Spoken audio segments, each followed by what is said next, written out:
has been a roller coaster ride for the New York Knicks.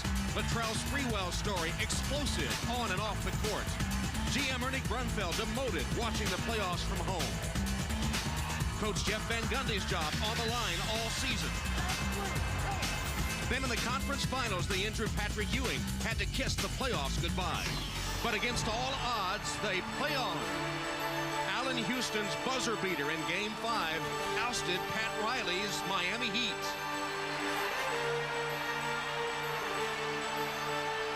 Larry Johnson lit up the Garden like never before.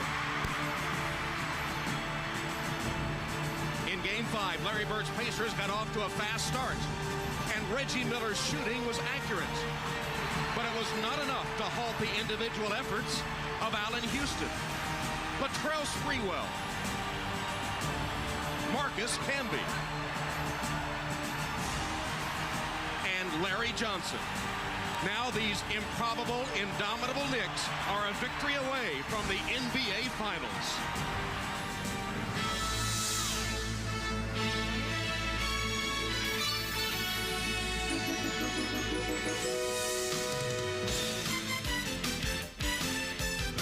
This is the NBA on NBC. The 1999 NBA Playoffs. Tonight, Game 6, the Indiana Pacers versus the New York Knicks. Madison Square Garden in Midtown Manhattan. And earlier, the madness outside in a city that has gone crazy over the New York Knicks. In contrast, the players alone with their thoughts. What must be in the mind of Latrell Sprewell, a year ago an outcast, now on the verge of leading a new team to glory. And Marcus Camby, unwanted, a lightning rod of criticism, now the player of the series. As the crowd cheers on, can Reggie Miller block it out, then silence the Knicks faithful as he's done so many times, or do doubts creep in? And Mark Jackson, whose emotions must be in conflict, hoping to deny victory to the team he grew up with, for whom he once played. The crowd primed and ready, and inside the Garden, sold out the 295th consecutive time as thoughts and throats come together for Game 6 of the Eastern Conference Finals. Hello, everyone, and welcome to the Garden, which is in full throat tonight. And, of course, the Knicks can close out the series with a victory and move on to the finals to face the San Antonio Spurs. Tom Hammond with Steve Snapper Jones and with Bill Walton. You know, the Knicks got to this point, Steve, by winning in Indianapolis on Wednesday night. Jeff Van Gundy called for better defense and more rebounding. He got the better defense part, but he also got the big three to finally make some buckets. You know, Tom, he finally had some of his prayers answered. He was able to exhale because offense was what he needed desperately from all three of those players in the same game, and it had been missing. So it was Latrell Sprewell who was the guy that was making plays happen for other players, and down the stretch, it was Larry Johnson again delivering the big threes that was able to get them the big advantage. But to get there, they needed Allen Houston in his mid-range shooting, and of course they needed Sprewell to make some mad dashes to the basket. And when they get this kind of effort from the big three, it's a dominating effort, and it's a win for them. But Jeff Van Gundy told his guards on Game 5 that the eyes of the world were on them. Right. This is Game 6, and he's probably doing the Frank Sinatra song. I did it my way, boys. Get it to me one more time, and let us get to the final. Or maybe New York, New York might fit, too.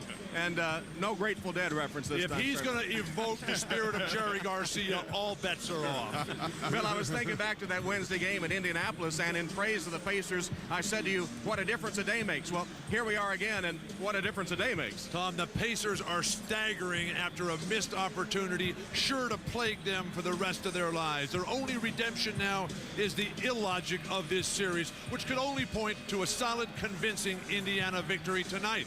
They won't find any direction from Game 5, though, because Game 5 found them, the Indiana Pacers, playing backwards. After a red-hot start, they fell apart, shooting only 38% the last three quarters. They gave up 36 fourth-quarter points. That's inexcusable. And then fast break points. They were outworked and out-hustled. The bench should be a key for Indiana.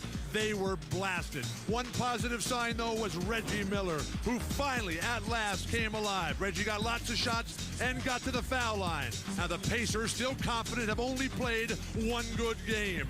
But They have never got control of this series, and there's persistent questions whether they even have a player who can control a series at this level.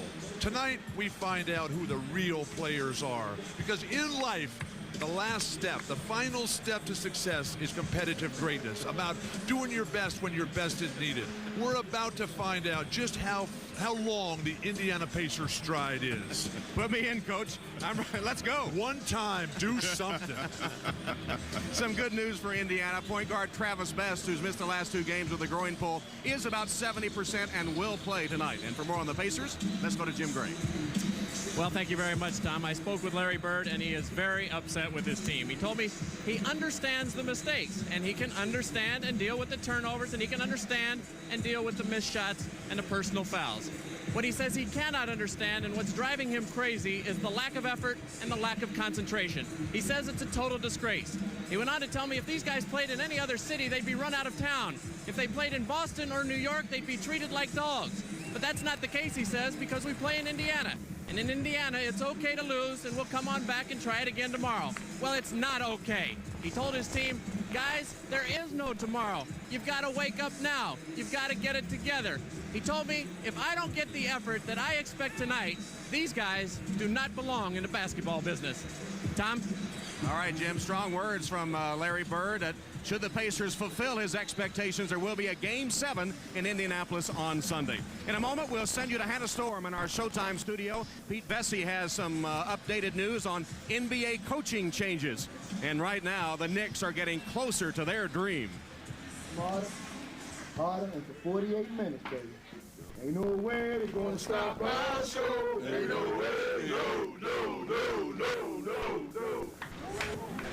We're standing by for Game 6 of the Eastern Conference Finals, Indiana Pacers and New York Knicks.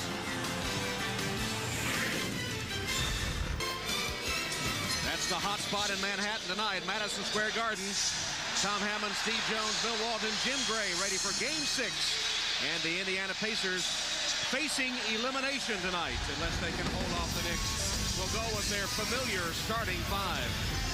That means up front, Dale Davis had a great rebounding game in Game 5. Rick Smits, only one good game of the series, and New York native Chris Mullin. And in the backcourt, another New Yorker, Mark Jackson, and the dangerous Reggie Miller off a 30-point performance in Game 5. Larry Bird, the Pacers head coach. And the New York Knicks trying to be the first 8 seed in NBA history to make the finals. This is the lineup we've seen the last 2 games. This will be the 3rd in a row for it. Larry Johnson, Chris Dudley replacing the injured Patrick Ewing, and for the 3rd time in the series, Latrell Sprewell starting. Charlie Ward is the point guard. The shooting guard is Allen Houston. And the embattled coach of the New York Knicks has taken them within 1 game of the finals, Jeff Van Gundy. NBA history shows that 10 of 11 times the Game 5 winner with the series tied at 2 has gone on to take the series. The only exception, 1994, the Indiana Pacers won Game 5 on the road, then lost 6-7 to the Knicks. Tom, for the Indiana Pacers, they got to fight the crowd, the entire state of New York. They've got to control the tempo by denying penetration. That'll give them control of the boards. And then they've got to cut down the rotation. Fewer players, longer minutes. It's only one thing the New York Knicks have to do: play loose and free. Dick Bavetta, Hugh Hollins, and Mike Mathis, the officials for tonight's Game 6. Indiana controlling the opening tap. Here's Rick Smits. Had 25 at the Garden earlier, has done nothing in any of the other games of the series. Ball on the head fake, misses the shot, and Chris Dudley has the rebound.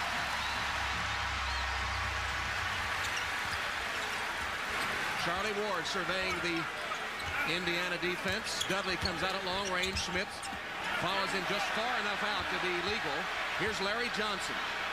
Shooting over Dale Davis, no good, and Davis collars the rebound.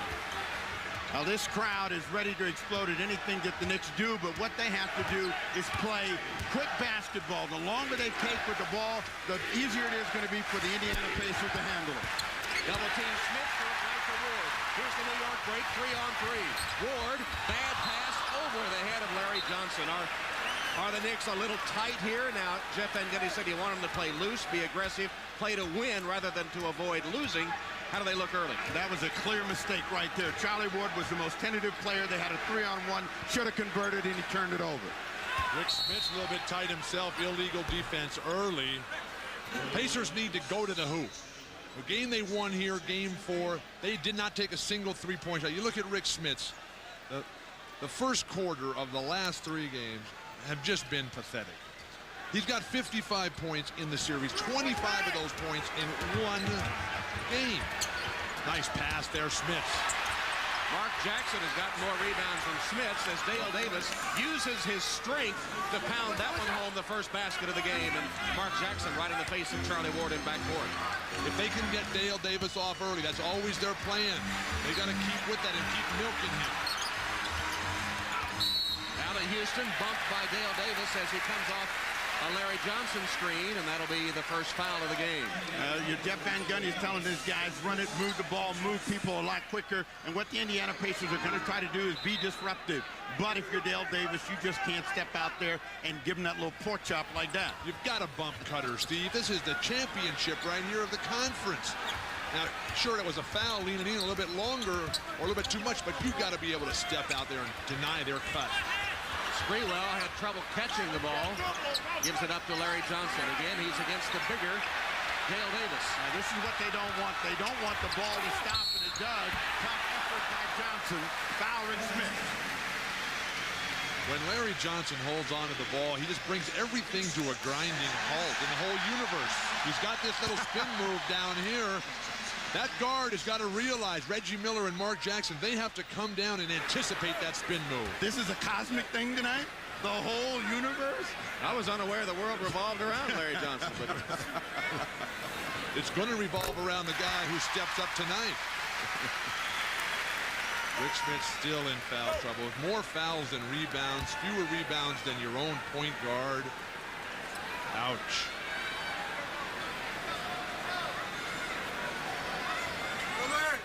Larry Johnson hits the 2 free throws, and we're tied at 2 with 2 minutes gone by.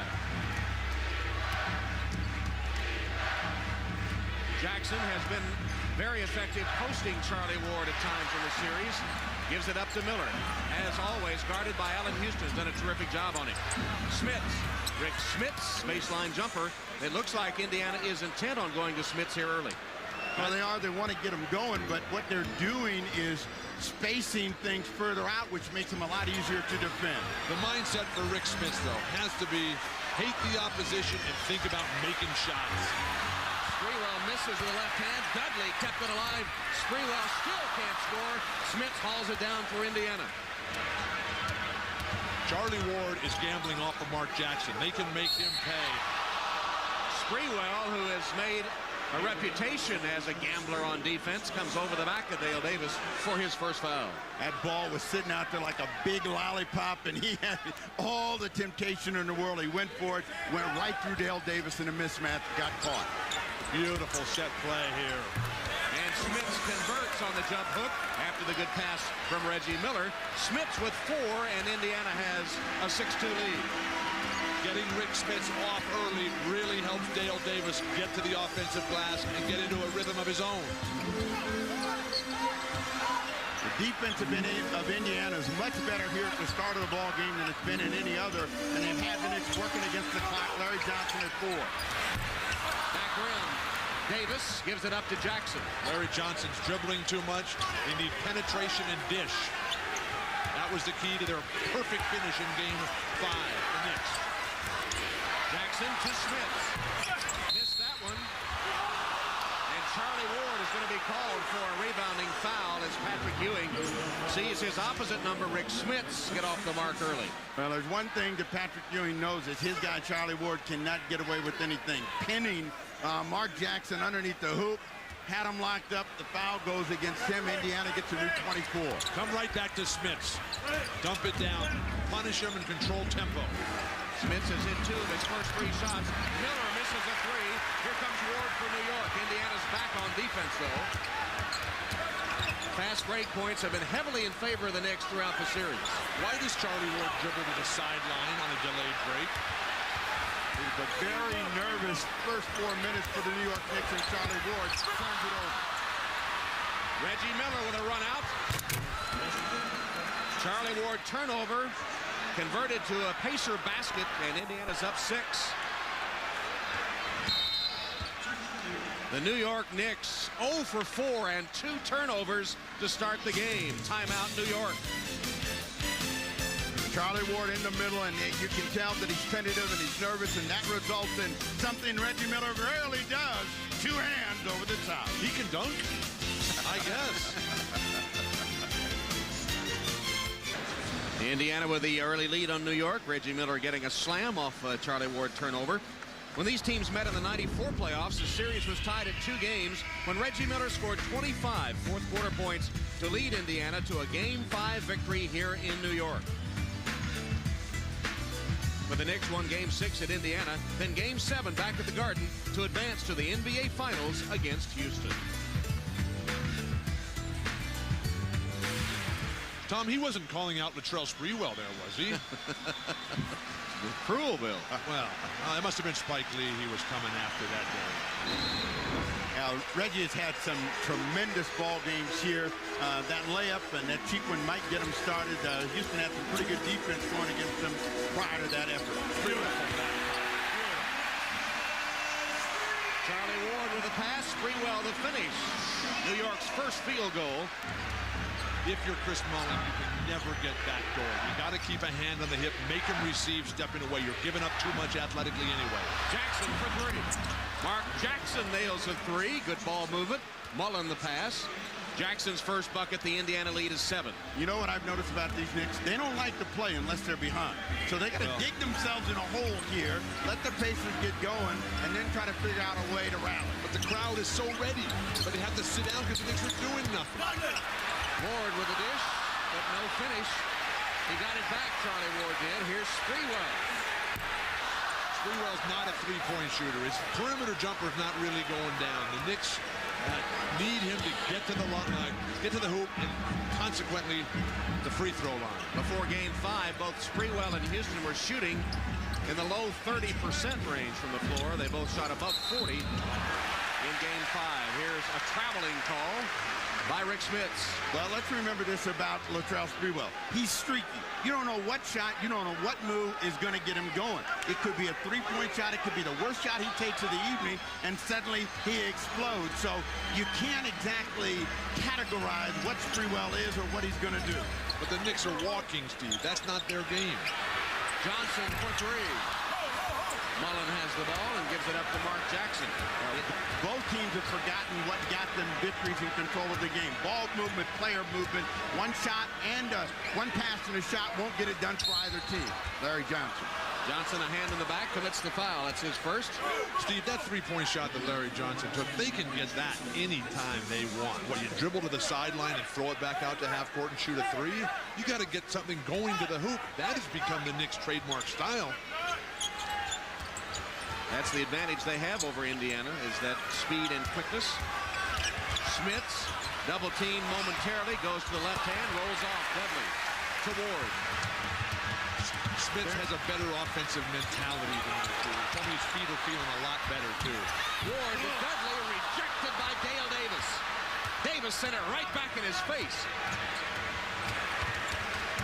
Jackson. Terrific closeout, Allen Houston. Now Dale Davis, low post. Kicks it back outside to Jackson, 8 to shoot. Mullin.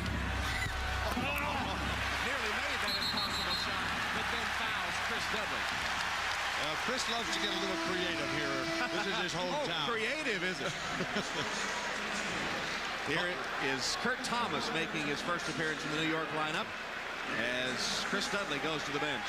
Well, in a game of scoring, you need some people that can score. Thomas can't. Dudley has had a couple of forays, missed them both, so there's the reason for the change. But with Charlie Ward, they're not going to get much out of their breaking situations because he's very tentative. Allen Houston trying to get his first shoot. And he cannot miss the layup. New York is 1 of 10. 10% shooting to open the game. Just like Game 4, Miami, first round here. Van Gundy was so concerned about it. He wanted the team to be relaxed. There's that post-up move by Jackson as Smits misses the outside shot. Van Gundy said he wanted to play loose, be aggressive, leave the game with no regrets, win or lose. Sprewell misses. Tapped by Thomas once. Got the rebound the second time. Houston for three. Rebounded by Dale Davis.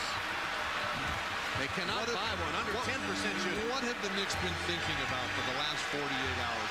Your whole concentration has to be make shots, make shots. Camby up off the bench. The crowd comes alive. Here's Sprewell off the break. Lost it out of bounds. An unforced error. They had the break going, and Sprewell fumbled the pass away as the Energizer, Marcus Camby, tries to turn New York around. They were plus 20 when he was in the game in Indianapolis Wednesday night. Down 13 when he was on the bench. Chris Childs is also in as Charlie Ward sits down. Tom, this crowd is so ready for blood. They're cheering guys who are taking their shirts, their jackets off. You mean in the crowd or coming into the game? Both. This is not the Gladiators. I want to remind you this. That's not true, Steve. Miller with a miss. Sprewell to Childs. Thomas wide open and then waited too long, and Smith was able to intimidate him. So he goes outside and misses badly. This is the strangest logic that you've seen. He had a 5-footer and backed up to take a 17-footer. Bird Thomas is a good player, but he's not Larry Bird. New York is completely flat to open this game, reminiscent of game, what was it, 4 against Miami opening round series. Mark Jackson nails a shot, his 5th point. The Knicks have hit one of their first 14 shots. That's 7% shooting. Well, the best thing is they're only down 9, but they've got them right where they want them now, and they'll start going to work. Allen Houston takes it to the rim. Maybe that'll get him started. Instead of settling for the jump shot, taking it to the hoop. You know, they told us 1,000 times through the course of this season and the playoffs, they're a team that needs to play in desperation. And when they're desperate, they play better. Thomas from Sprewell. Camby hits Sprewell. Thomas going to the rim for the finish. 2 straight buckets by the Knicks. And Larry Bird calls for a timeout. But see, that timeout allows this crowd to go wild and get back into it when Bird had him down. Maybe too early on that timeout. Chris Mullin thought that he got fouled, but this one is going to be a lame duck, and it falls right in the hands of the New York Knicks, and then they're out in a streak, and when they're playing with this kind of open floor, they're a dangerous basketball team. Play loose but aggressive. He might have mentioned putting the ball in the basket, perhaps. That usually helps. You know what's important about offense is that you work to get it, and when you're having a poor day, you just don't stand and hop from the outside. The deepest shot is the worst percentage shot, and that's the way that the New York Knicks started this first quarter of play. Long distance and bad results. Steve, one of the most fun parts of basketball, though, is the visualization and the preparation. And you see the shooting numbers tonight. Everybody just off to a miserable start. The hottest guys are Charlie Ward and Marcus Camby, who haven't scored. They haven't shot either. Well, at least they've had good shot distribution. Antonio Davis in for Rick Smith. Offensive foul on Dale Davis. That's the second personal foul against Dale Davis. But, you know, when Camby is like this, it's tough to get shots over him. He's got great timing, long arms, and Dale Davis is not going to jump over anybody. Picks up the personal foul. That's going to get Derek McKee into the ball game, and he'll join Antonio Davis up front. Steve, when I was talking to Larry Bird about Marcus Camby and the problems that they've had defending him, Larry was reminding us about the problems they had with Tony Kukoc last year with Chicago, an athletic big man who just creates huge matchup problems for the Pacers. Nobody really on Indiana that can guard Camby. What they're trying to do now is get some ball movement, player movement. They go to the 2-man game, tough shot for Allen Houston. Guards have got a rebound for Indiana. Reggie picks up a foul. Reggie Miller looks in disbelief as he's whistled for his first foul. I don't know that I've ever seen Tony Kukoc attack the rim and block shots the way Marcus Camby does. But that rangy, athletic, all over the court type of style that Kukoc brings. Childs guarded by Jackson. Sprewell off a screen. Houston open jumper. Way short. Got his own. Got it knocked away. The problem for Allen Houston, too much anxiety here at the start of the ball game. He needs to calm down. Wide open, he just flattened that shot out. Anxiety. Reggie Miller He's not coming back in on the defensive backboard. He's trying to leak out every time to get quick opportunity. He's been burned twice now by Houston. There is a clear example of the difference between Chris Childs and Charlie Ward. Chris Childs will pass the ball ahead where Charlie Ward continues to dribble. So when he gets this ball out of the backcourt and pops it ahead, he puts a lot of pressure on the defense of the Indiana Pacers. A surprise, Mark Jackson said, "Not me." Mark Jackson with a foul sends Allen Houston to the free throw line.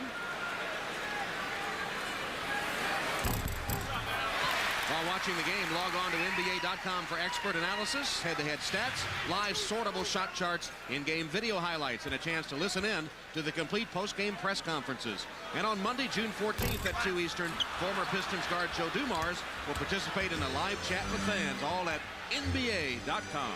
Allen Houston misses the second of the 2 free throws. When we talked to Allen about the importance of this game, he said, "I don't look at this as a one-game deal. We got to win 5 games to win the championships." Reggie Miller still ice cold. Sprewell, though, had to save it in bounds, couldn't control the rebound. And now Hugh Hollins and Dick Pavetta disagree. It'll be Indiana ball. Dick Pavetta all over that ball.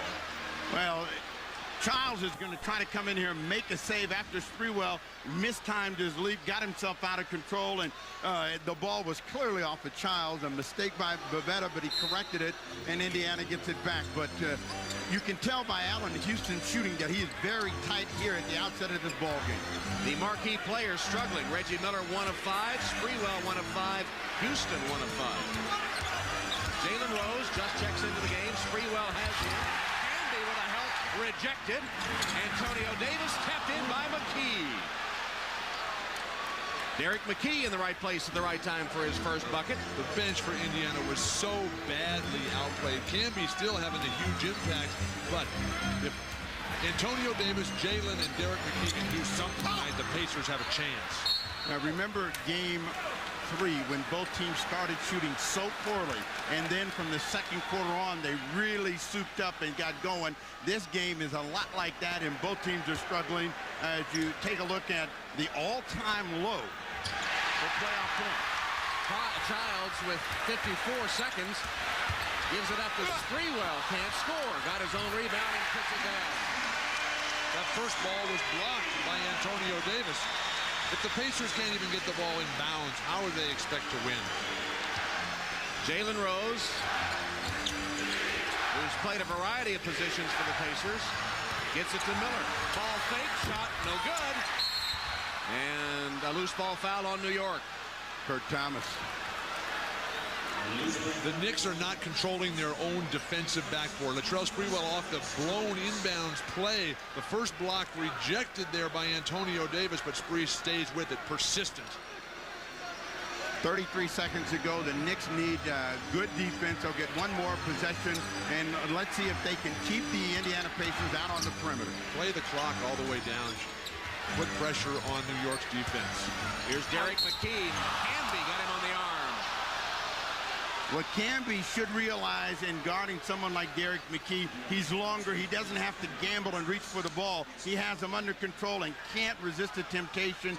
And anytime you whack down, you're probably going to get the call going against you. First free throws of the game for Indiana upcoming.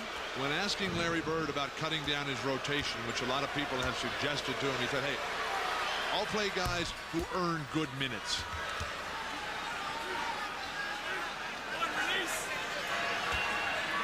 Derek McKee for the second free throw. And with 22.1 seconds remaining, it's 17-11 first quarter Indiana lead.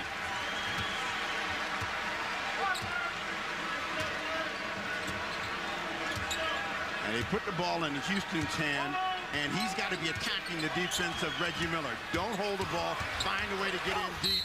Forces his way in and gets one. And one for Allen Houston. Blocking foul called. It'll give Houston a chance for a three-point play. The Knicks, after a horrendous start, they're down 4 points with a chance to make it 3 with the free throw here on a terrific drive. Denying penetration. Critical aspect to controlling tempo outside the line. That's a tough call to make, a blocking call against Derek McKee, who doesn't agree with the referee one bit. Well, why do they have that line, Bill? I thought if you were outside, the call went to your favor if you were the defender. Well, now you're asking me to explain the referee's mentality. Well, you meet with them before every game.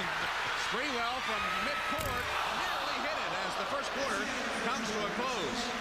As poorly as the Knicks played, they end the quarter on a 10-4 run to pull within 3. Jackson and Smits with 9 points. The Knicks starters managing only 12. At the end of the first quarter in Game 6, the Indiana Pacers leading the New York Knicks 17-14 at Madison Square Garden. You're watching the NBA on NBC. Welcome back to Madison Square Garden. I'm Jim Gray. You see the banner in the rafters. It's of Bill Bradley, former New York Knickerbocker, won 2 championships with the Knicks. He's now a presidential candidate. He joins me here at the game.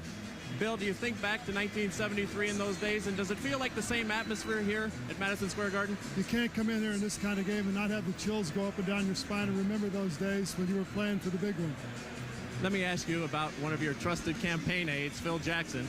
It appears as though, reportedly, he may be headed to the Los Angeles Lakers to coach. Your thoughts on that, and how much will he be missed during the campaign? Well, Phil could do anything he wanted to in his life. I respect him. I want what's best for Phil. I don't have any information. You going to miss him on the campaign? Well, I think he'll be involved one way or another. Phil, congratulations. Good luck to you on your campaign. Thank you. All right, Tom. Okay, Jim, we start the second quarter with Travis Best, about 70% after the groin injury, making his first appearance, replacing Mark Jackson at the point.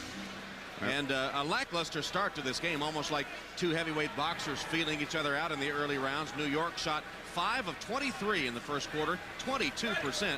Indiana was 7 of 20, 35%, but they committed 7 turnovers. Indiana started the game 5 for 8. Since then, they're 2 out of their last 14 shots. That won't get them. Maybe Bill Bradley should give them some shooting lessons. Well, the New York Knicks are starting to move the ball, move people a lot better, so they're getting the defense of the Indiana Pacers broken down. Larry Johnson will go to the free throw line. It's really important to, if you're going to shoot a high percentage, you've got to be able to move people and move the ball. And the longer you hold it, the worse your chances of shooting a high percentage, unless you're having one of those torchy days and everything is going in. You have 2 outstanding defensive teams. The question is which of these guys can get their own shots. We know that Spree can get his, Allen Houston can get his. Is anybody other than Rick Smits going to be able to answer that call for Indiana? You're telling me Rick Smits can get his own shot? Somebody's got to bring him the ball. You can't just walk out there and dribble down and shoot. You give him the ball within 15 feet, he can get a shot. Fast break points, all even at 2 apiece so far. The Knicks need a big advantage in the transition points in order to have a chance to beat the bigger Pacers. Jalen Rose has got a matchup that favors him if he uses his quickness against Larry Johnson. Inside, McKee, Davis couldn't control him. Rose for 3. Jalen Rose can't hit. Rebounded by Thomas. Childs to Houston. Over Miller. Got it. Friendly garden bounce for Allen Houston.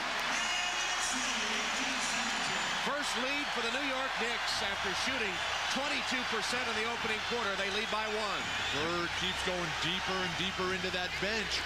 This is where they fell apart the last game. Well, he's got less patience, and the hook is very quick, so he didn't like the rebounding effort. Someone's going to pay for that. He's got a lot more patience than I've got. Travis Best misses the floater. We knew that. Childs gets a screen from Thomas. Travis Best trying to get over the top is called for the push.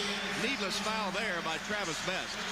You get them in transition, and they have a chance to get quick scoring opportunities from Allen Houston and Sprewell. He got that one to go. That may get that jumper from the perimeter to ignite for Houston and the Knicks, but they get their first lead with that shot. And as I said before, they don't seem to play well until they're behind. They've got lots of practice at it. Sam Perkins, who'll be 38 years old on Monday, has entered the Indiana lineup. 9 on the clock for Larry Johnson. Too much standing. Camby makes a flash to the rim, but Johnson got it away and hit it. What'd you say?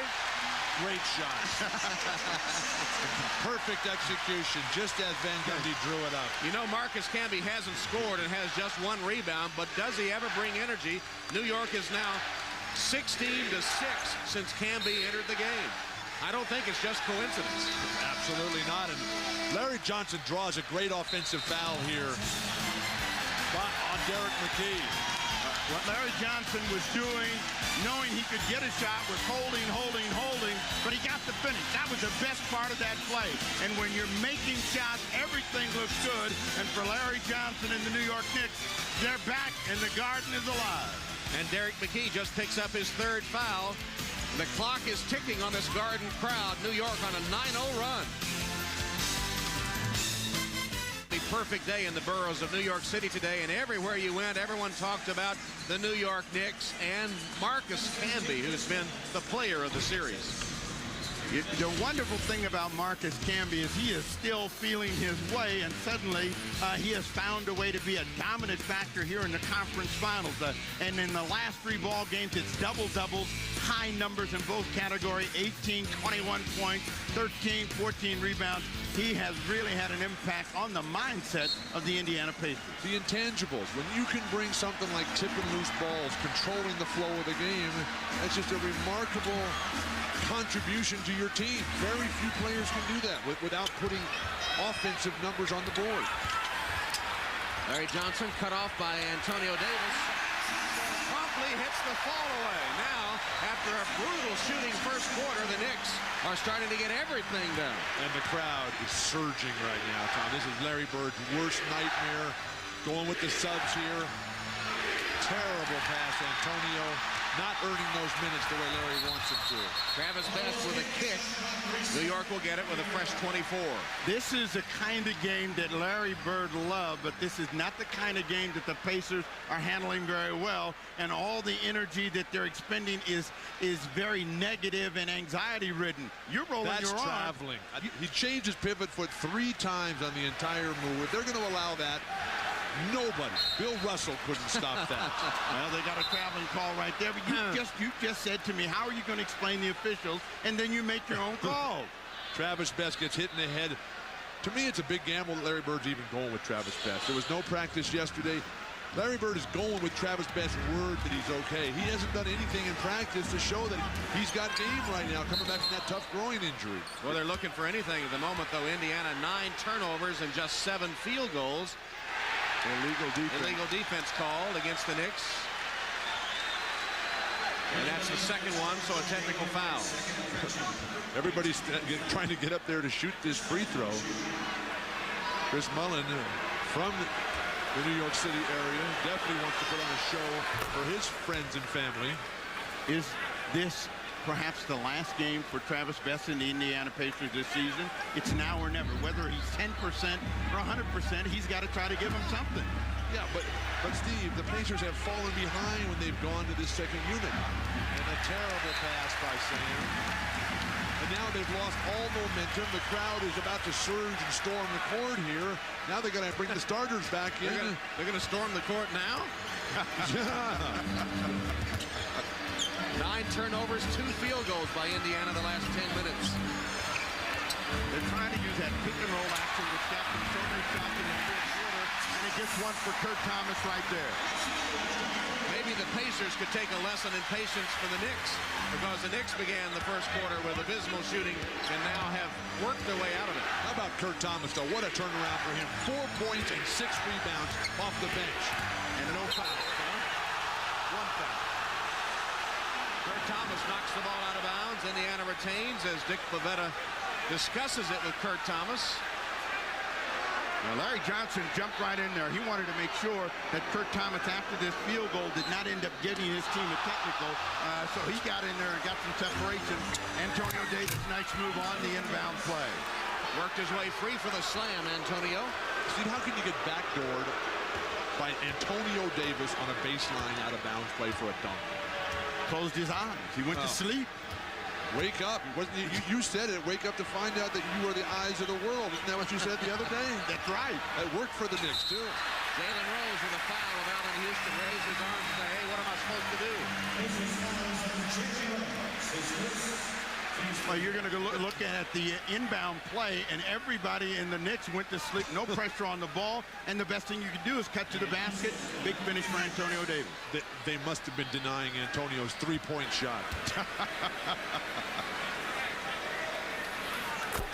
And coming up this Thursday, our coverage of the U.S. Open Golf Championship.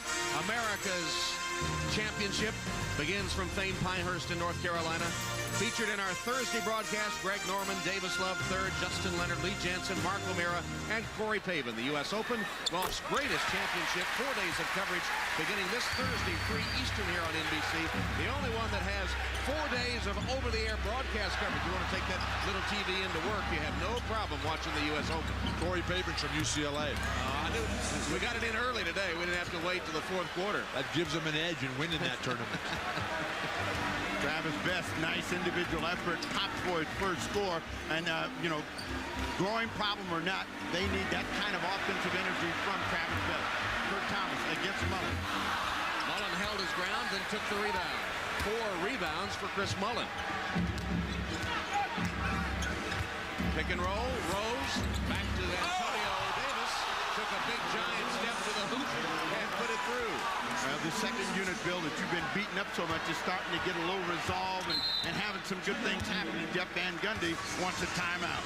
They were ahead when they came on the court. Now they're behind. Call that resolve, please. Travis Best with a bucket, and Indiana working its way back. Penetration. Jalen Rose to the hoop. Terrific, strong finish. No pump fake, no double clutch. You're watching the NBA on NBC. First 8th seed to make the NBA Finals, and Commissioner David Stern is here perhaps to see history made tonight. The game of basketball is all about putting the ball in the hoop. The Knicks starting to penetrate, get inside the porous defense. And throughout these clips here, you have too many Pacers standing there with their arms way up in the air. When a shooter sees that, he knows that the defense has given up. When the defense is poised and has their arms at their shoulders ready to pounce on that ball, they've got a chance. But Allen Houston really heating up. First 9 minutes, 0 points. Last 8, 10. So he's got his game going. Well, what the Knicks are going to try to do is ride this pick and roll, do some good offense, and right at the rim. Larry Johnson made the pass, Canby the slam. Rick Smith re-enters the Indiana lineup, and Reggie Miller is back as well. You know, Tom, on your plus-minus, we ought to probably track Chris Childs out on the floor as well, because since he's come in, the New York Knicks offense has been a lot more fluid. I hate to agree with you, Steve. And then don't. but I do. Here's Childs. That was, I don't think you want to brag about that one. Then Canby. Now that's Marcus Camby starting to earn the respect of the officials. He gets the call. It's a blocking foul against Indiana. Well, picking up the loose balls. They've all been right there for Marcus Camby. Again, outside the line. Great shot of it. Judgment called in favor of the Knicks. well, one thing Canby had on his mind, remember that throwdown he had against Mutombo? Hit a quick flashback. We did a little bit too far away that time, but he was looking for some real heat that time. Canby misses the free throw. And don't forget, if the Pacers force a Game 7, we'll be there. Showtime starts Sunday at 7 o'clock Eastern Time. Then shortly after 7:30 Eastern, the conclusion of the Knicks-Pacers series, which has been a tremendous matchup in the Eastern Conference Finals. It'll be from Market Square Arena, NBA Showtime, followed by Game 7. If the Pacers win tonight, it'll all be starting at 7 Eastern Time here on NBC. Misses 2 free throws, comes back and gets scored on in the lane. Marcus Camby. And Best comes up limping after he took it right to the bigger Canby, the shot blocker, and scored. And Larry Johnson is also down for the Knicks. Oh, shit! Mike Saunders in the white shirt, the great legendary trainer for the New York Knicks. They hate to see this happen to anybody, particularly such a vital cog in the Knicks offense.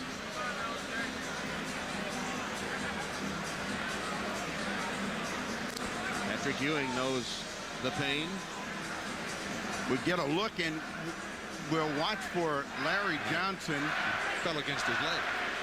And Travis Best, in going down, comes right down on the knee. You take a look at the bottom right of your screen, and you will see the collision as he rolls right into him. And both players took a shot on that. And Travis Best with the groin came up limping, and Larry Johnson is still down as we get one more look at the collision. It's amazing that there's not more injuries in professional basketball of this nature, with the strength, the power, the speed, the quickness, the way they're flying around, and bodies just falling in to the knee that was planted. Well, already they've lost Patrick Ewing. Already shorthanded up front, only 10 players available. And now Larry Johnson, one of their big three scorers, lies on the floor at the Garden. Just got an explanation of what the Knicks had called. They called a 20-second timeout, but because they cannot get that substitute off, they can't get Larry Johnson off the floor, they can't get the substitute in, so we have a break in the action. The officials are just, they're doing the right thing right now by letting the trainer take care of Larry Johnson, make sure that he's okay before they try to get play started here again. Larry Johnson, who's had such a sensational series, that miraculous four-point play, and what three-point shots he's hit all during this series. This was game 3 when he hit 3 three-pointers, all of them desperations, to beat the shot clock each and every time, and then the miraculous 4-point play to get the victory. Game 5, off penetration, and the perfect finish for the Knicks. Childs down the lane once again. 2 times in the fourth quarter, Larry Johnson hits big three-point shots. How are they going to make that up? They're playing so shorthanded as it is. Well, adversity, you know, will find a hero, and many times in situations like this where your team is on the verge of doing something special, good things happen for them. They're calling for the big guys. That means they got to carry him off here. They're calling for Dudley, Herb Williams. Kurt Thomas should get over there. He's a young guy. He's not going to get tired. LJ scores 8 points tonight, 6 coming in this quarter as the Knicks got their offense untracked. And now Larry Johnson goes down on the collision with Travis Best. Dr. Norman Scott on the left of your screen in the suit, the one who's been responsible for so many athletes getting back onto the court. And Marcus Camby has said all along that Larry Johnson was the man that helped him through the tough times when Camby was getting virtually no playing time. And Jeff Van Gundy has said all along that this is a quiet team. They really have only one vocal leader, and that's Larry Johnson. So their vocal leader, their clutch three-point shooter, now injured and being helped from the court. What does this do, first of all, to the lineup that the Knicks had put on the floor, and second of all, to their psyche? It's always an incredibly deflating moment.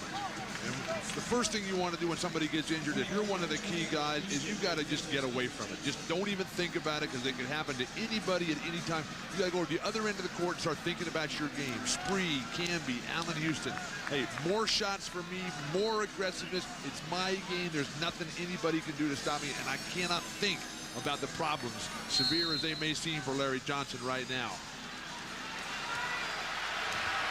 Well, Sprewell is back for New York, and Houston is the man that replaces Larry Johnson. Here's Sprewell, short, got his own rebound. Tom, the Knicks have played the underdog role to the hilt all playoffs long. Now it's even more so. So they just got to take that attitude. We got enough. We got to play our game. We've got Spree and Houston and Camby, and that can get it done. Well, in order to get it done, they've got to be more assertive and aggressive, because the Indiana Pacers are certainly a bigger team and should be trying to pound the ball inside. They come right back with Rick Smith. And Smith ties the game at 28. 6 points for Rick. Sprewell continues to struggle for New York, only 2 of 10 shooting. Here's Childs. He misses 2 in a row. I don't think he's the one they want taking the shots. Miller, ball fake of Houston, somehow got the shot away, trying to draw the foul, and the officials say nothing doing. You see him carrying Larry Johnson off, and he's not putting any weight on that right leg at all, so that's not a very good sign for the New York Knicks. The agony on the face. That is the saddest feeling, the sense of loneliness, the sense of isolation that Ewing is already going through now in the psyche of Larry Johnson. 2 consecutive skip passes across the defense. Childs penetrates, and Camby is fouled before the basket. Marcus Camby is a player that plays extremely well without the basketball, and that's how he's going to get most of his points, and that's the problem for Larry Bird. As you take a look at a shorthanded New York Knicks bench, and Jeff Van Gundy knows that now this is the time. We don't have anything else to be concerned about. If we don't win this game, we're in trouble come Sunday. Dale Davis replaces Antonio Davis, who just picked up his 2nd foul. And for New York, you might say this is a Game 7. They would be shorthanded, having to go to Indianapolis to play on Sunday. So their best chance of advancing would be right here, right now. And they have a 2-point lead. Reggie Miller of Indiana's gone in another one of those lapses. Scoreless the last 14 minutes. He's hit only 1 of 7 tonight. Good defense on him there by Allen Houston and help from Chris Childs. As long as New York does not get stuck getting big man on, big man on little men, they have an excellent chance to use their speed and quickness as they attack the rim with Marcus Camby. Who else? Camby and 1. That was a difficult shot. That was not difficult, Tom. That was unbelievable. That was right there with Larry Johnson's 4-point play here. He just threw it up, tried not to get hurt as the body checked there by Mark Jackson. Jackson, all he can do is foul. But the transition game, ignited by the slow and poor post-entry pass by Dale Davis, and the crowd is back in. And now Sprewell has got his spring back, and Camby has certainly provided that huge lift that we've come to expect from him. 7 points the last 2.5 minutes for Marcus Camby. Smits fouled by Childs. The basket will count. That's going to be the concern right there for Jeff Van Gundy. They can't allow him to get that deep post position. This ball is too deep, and Childs realizes it, but he doesn't grab it. So he lets him get that arm in the air. Now you got a chance for a 3-point play. Van Gundy can't believe it, but that last time was a perfect example of the benefits of a great, crisp, hard snap post-entry pass. Jalen Rose, unlike Dale Davis the previous time, put it right on the money and gave Smith some rhythm. What's a forward going to do passing the ball? You need a guard. You need somebody like Jalen Rose anyway. Talk about Larry Bird. Talk about Bob Gross and Jamal Wilkes. Well, maybe we won't talk about Jamal passing. So. Sprewell attacks Mark Jackson and lays it in. Nice spin move by Sprewell, who has a half dozen points. New York by 4. The Pacers have not adjusted whatsoever to Sprewell finishing every time with his left hand in the paint. Outside shot by Jalen Rose. Rose connects for his first bucket of the game, cuts the lead back to 2.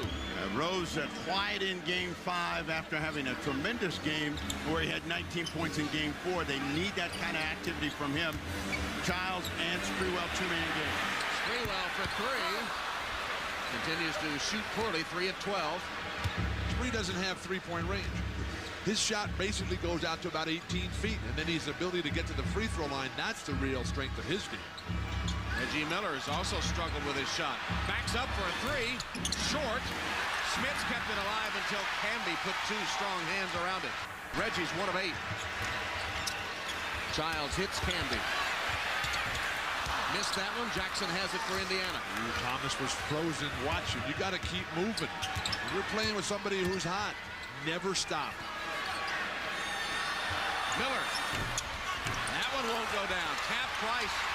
On the floor to Miller, tries it again, still can't score. Camby the rebound as Childs and Dale Davis were wrapped up. Get to the hoop here for Spree. Kurt Thomas. Easy rebound for Smits. What the Knicks aren't doing right now, and they're taking advantage of Indiana's poor shooting, is getting the ball to the right offensive player. Kurt Thomas, bailout jumper, they don't get it, and that gives Indiana a chance to regroup during this timeout. halftime. Jackson's team trails the Knicks by 2 as we rejoin Tom, Bill, and Snapper at Madison Square Garden.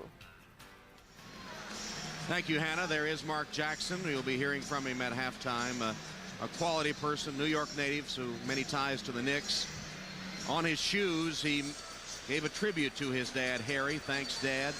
Shortly after that, a child was born, and he took his other children into the delivery room, said after they witnessed the death of their grandfather, he wanted them to see life renewing with the birth of another child. And you remember the story, the Knicks were playing in Indianapolis, and Mark was returning to New York for the funeral. Jeff Van Gundy insisted he ride on the Knicks charter. Mark said, no, that wouldn't be right. And Jeff said, absolutely, it would be right. You must come with us. And Mark said he will forever be grateful for that touching gesture by Jeff Van Gundy and the Knicks. And Mark, an unbelievable person, one of his best friends as a kid and growing up through college at St. John's, was paralyzed in a drive-by shooting. Mark Jackson has raised personally over $10 million for spinal cord research, inspired by his best buddy there from St. John's. Hamby with a lob pass and a foul call. And for an update on the Larry Johnson injury, let's go to Jim Gray. All right, Tom. Right now, Larry Johnson is being evaluated by Dr. Norman Scott back in the training room. They do have x-ray equipment and all of the modern technology here at Madison Square Garden. They have yet to make a determination just exactly what it is or how severe the right knee injury is. They're probably going to wait through halftime and then give us something at that point. Tom? All right, Jim. Allen Houston to the free throw line. During the last break in action, Chris Dudley came in for New York, and now Smits, who just picked up his second foul, leaves, replaced by Antonio Davis. Well, Larry Bird is going to try to protect Smits, and so he's not going to let him play for the final 142. He knows how quickly he can pick up fouls. Houston gets that one to roll in, and so the Knicks lead climbs to 4. How about Reggie Miller, though, Steve? He started 1 for 2 on a fast break layup. 0 for 8 over the last 16 minutes for Reggie. Jalen Rose, Indiana needs more from him. Here's Miller. Keep shooting, Larry Bird says. And Reggie Miller gets his second field goal. It's a long-range 2. So after all the misses, he went to the bench. We saw Larry Bird say, keep shooting, and it pays off. Well, there was a game last year in Larry Bird's first year coaching Reggie where Reggie went like 0 for 16 or something like that. Horrendous night. Houston with a dish to Dudley, who absolutely bricked the shot while turning his back to the basket. But after that game, Larry Bird told Reggie Miller, hey, look, you're our shooter. Go 0 for 20. Just keep putting it up, and that's what he called that timeout for a couple of possessions ago, and Reggie's come out firing with the confidence, breathed life into him by his coach, Larry Bird. Couldn't get back-to-back buckets, though, and with 45 seconds left in the half, New York with the ball up 2. Sprewell. Rose with a reach-in foul, Jalen Rose. And you know, the Indiana Pacers are leaving Chris Dudley open. And why not? Well, that's right. and you know, fortunately, as we take a look back at the foul, the Knicks are helping the defense of the Pacers by giving the ball to Dudley. You get a guy cutting to the hoop, he hops out. His chances of making his shot are remote, and yet they continue to throw the ball in there. It helps them. It doesn't help the New York Knicks. Thursday night, Shamiqua Holtzclaw scored 18 points in her WNBA debut, so we all get a chance to see the two-time Collegiate Player of the Year as she leads the Washington Mystics against two-time MVP Cynthia Cooper and the champion Houston Comets on NBC tomorrow at 4 o'clock Eastern Time. Oh, they're going right to her. How does that make the rest of the women feel in the WNBA, Tom? They've got game 2, right? They do indeed, as we check in with Jim Gray. All right, thank you very much, Tom. Larry Johnson has a sprained ligament in his right knee. The x-rays were negative. He's being taken to the hospital for an MRI. He is out for the season. Out for the game. They will evaluate the season after the MRI. Tom? All right, Jim. Well, this could very well be the season. Right, it could be. So it's one and the same. Jim Gray on top of it as always.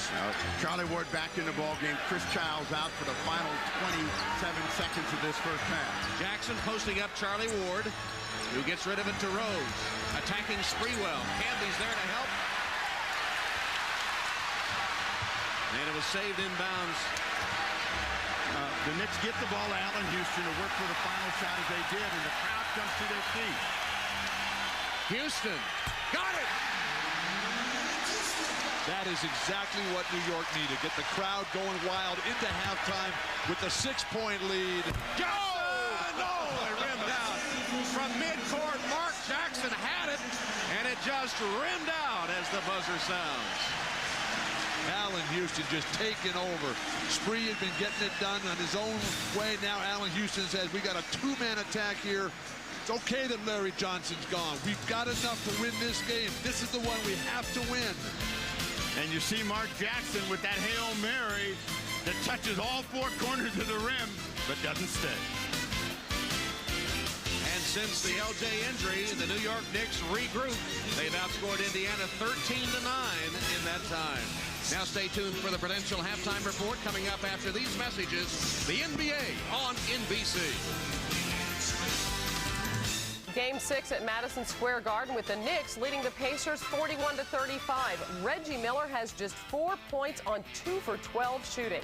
Allen Houston of the Knicks leads all scorers with 14 points, but the Knicks played the final 5 minutes and 40 seconds of the half without Larry Johnson, a right knee injury. He has been taken to the hospital for an MRI. Hi, everybody. Hannah Storm back with Isaiah Thomas and Peter Vesey. We'll hear from them in a few moments. But first, Indiana point guard Mark Jackson, who lost his father, Harry, in late March after Harry's 7-month battle with cancer. Jackson tells Peter about his dad, Mark's best friend and lifelong inspiration. I went to high school in Brooklyn. I played basketball in Queens and all around New York City. I played with guys that when you looked outside and at the gate, there was only one father there. When you looked in the stands, there was only one father there. He was there with me all. He's coming home from work. He's coming to play with us. He's coming to play stickball, telling me how to catch the ball, telling me how to make moves in the park, watching my games. He was always there. And here's a father that was the best man at my wedding. I had friends. I had good guys that was around me. I had teammates, but I didn't have a best man like him.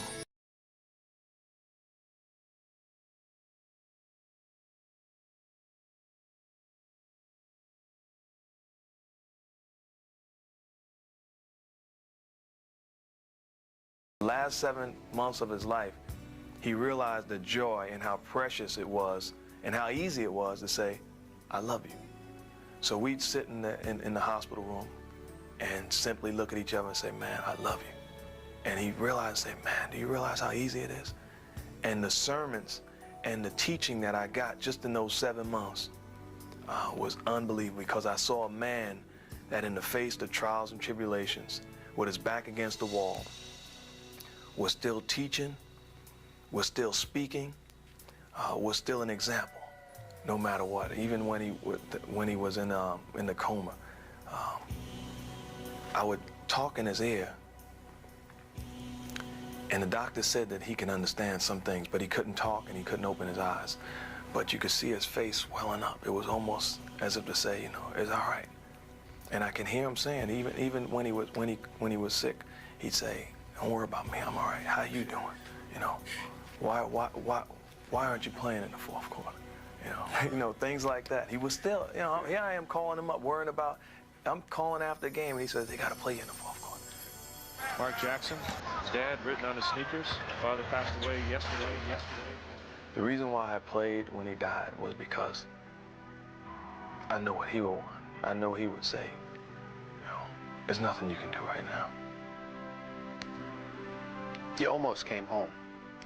I had a flight, I had reservations, but I heard him say, I'm all right.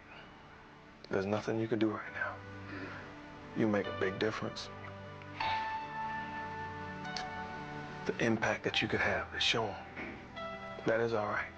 And it was incredible because the way that people looked at me, whether it be a coach writing a letter, whether it be opposing guys on other teams, the impact that I made by playing.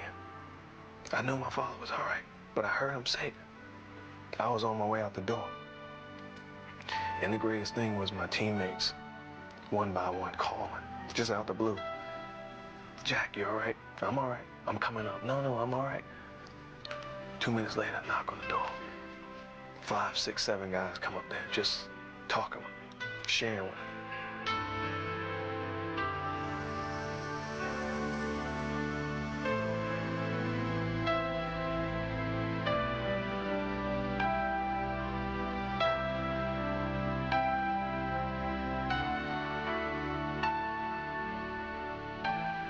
Thanking him for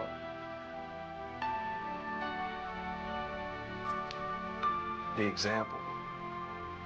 I thank him for the man that he was, the way he lived his life, what he put in me, the father, the husband, the provider, the way he sacrificed, the love, the strength. If I can give some of that back to my children, if I can be half the man, it would be unbelievable. Were you upset that your father didn't see your third child born right after he died? That hurt. That hurt a lot. But I can remember taking my 2 children to the funeral, and it was tough on them. You know, we explained to them, but it was tough because this is Papa, man. And it was very tough. But to turn around 4 days later, me and my wife were sitting around and we said, hey, they just witnessed death. Let's give them a treat. And we decided that we was gonna allow them to be in the hospital room when we gave birth, when my wife gave birth. And we let them stay in there. It was just so powerful. And it was great for my children to witness that also, because they realized that there's a great side of life also.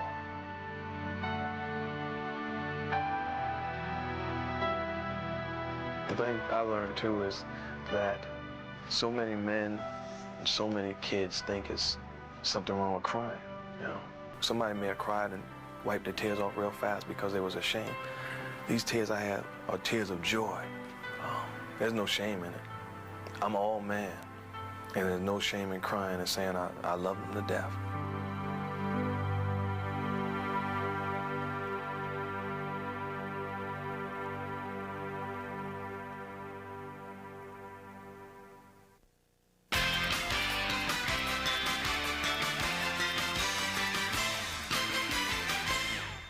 At halftime of Game 6, the Knicks lead the Pacers 41-35. Let's take a look at some of the highlights from the first half. Pacers jumped out to an early 9-point lead. Mark Jackson, 5 points in the first half. Then the Knicks got the running game going. Allen Houston had 6 points to end the first quarter.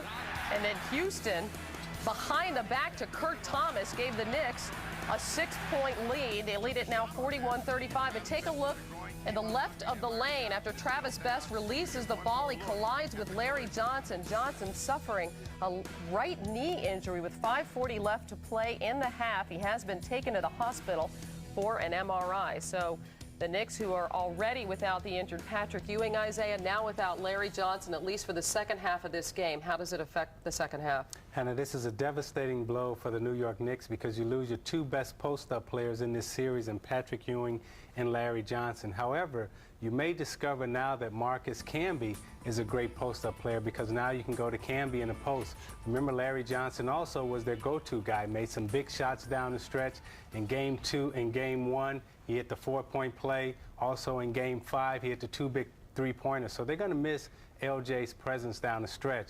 But watch out for Marcus Camby because you may discover that he's great inside the post. Where's Charles Oakley when the Pacers need him the most? I said the Pacers. That's right. What else do you see in the first half? Well, I think from the beginning of this series, the game plan of the Pacers was to establish Rick Smits in the middle. Without Patrick Ewing around, the idea is to go down low to him. It hasn't worked for most of the games. In Game 3, he got 25. But in this game, they started to go to him. Nobody can stop him, Hannah. That little jump hook that he's got, you've got guys that are 5 and 6 inches smaller than him guarding him. And I think they've got to play him 24 minutes as long as he's not in foul trouble in the second half. He's only got 2 now.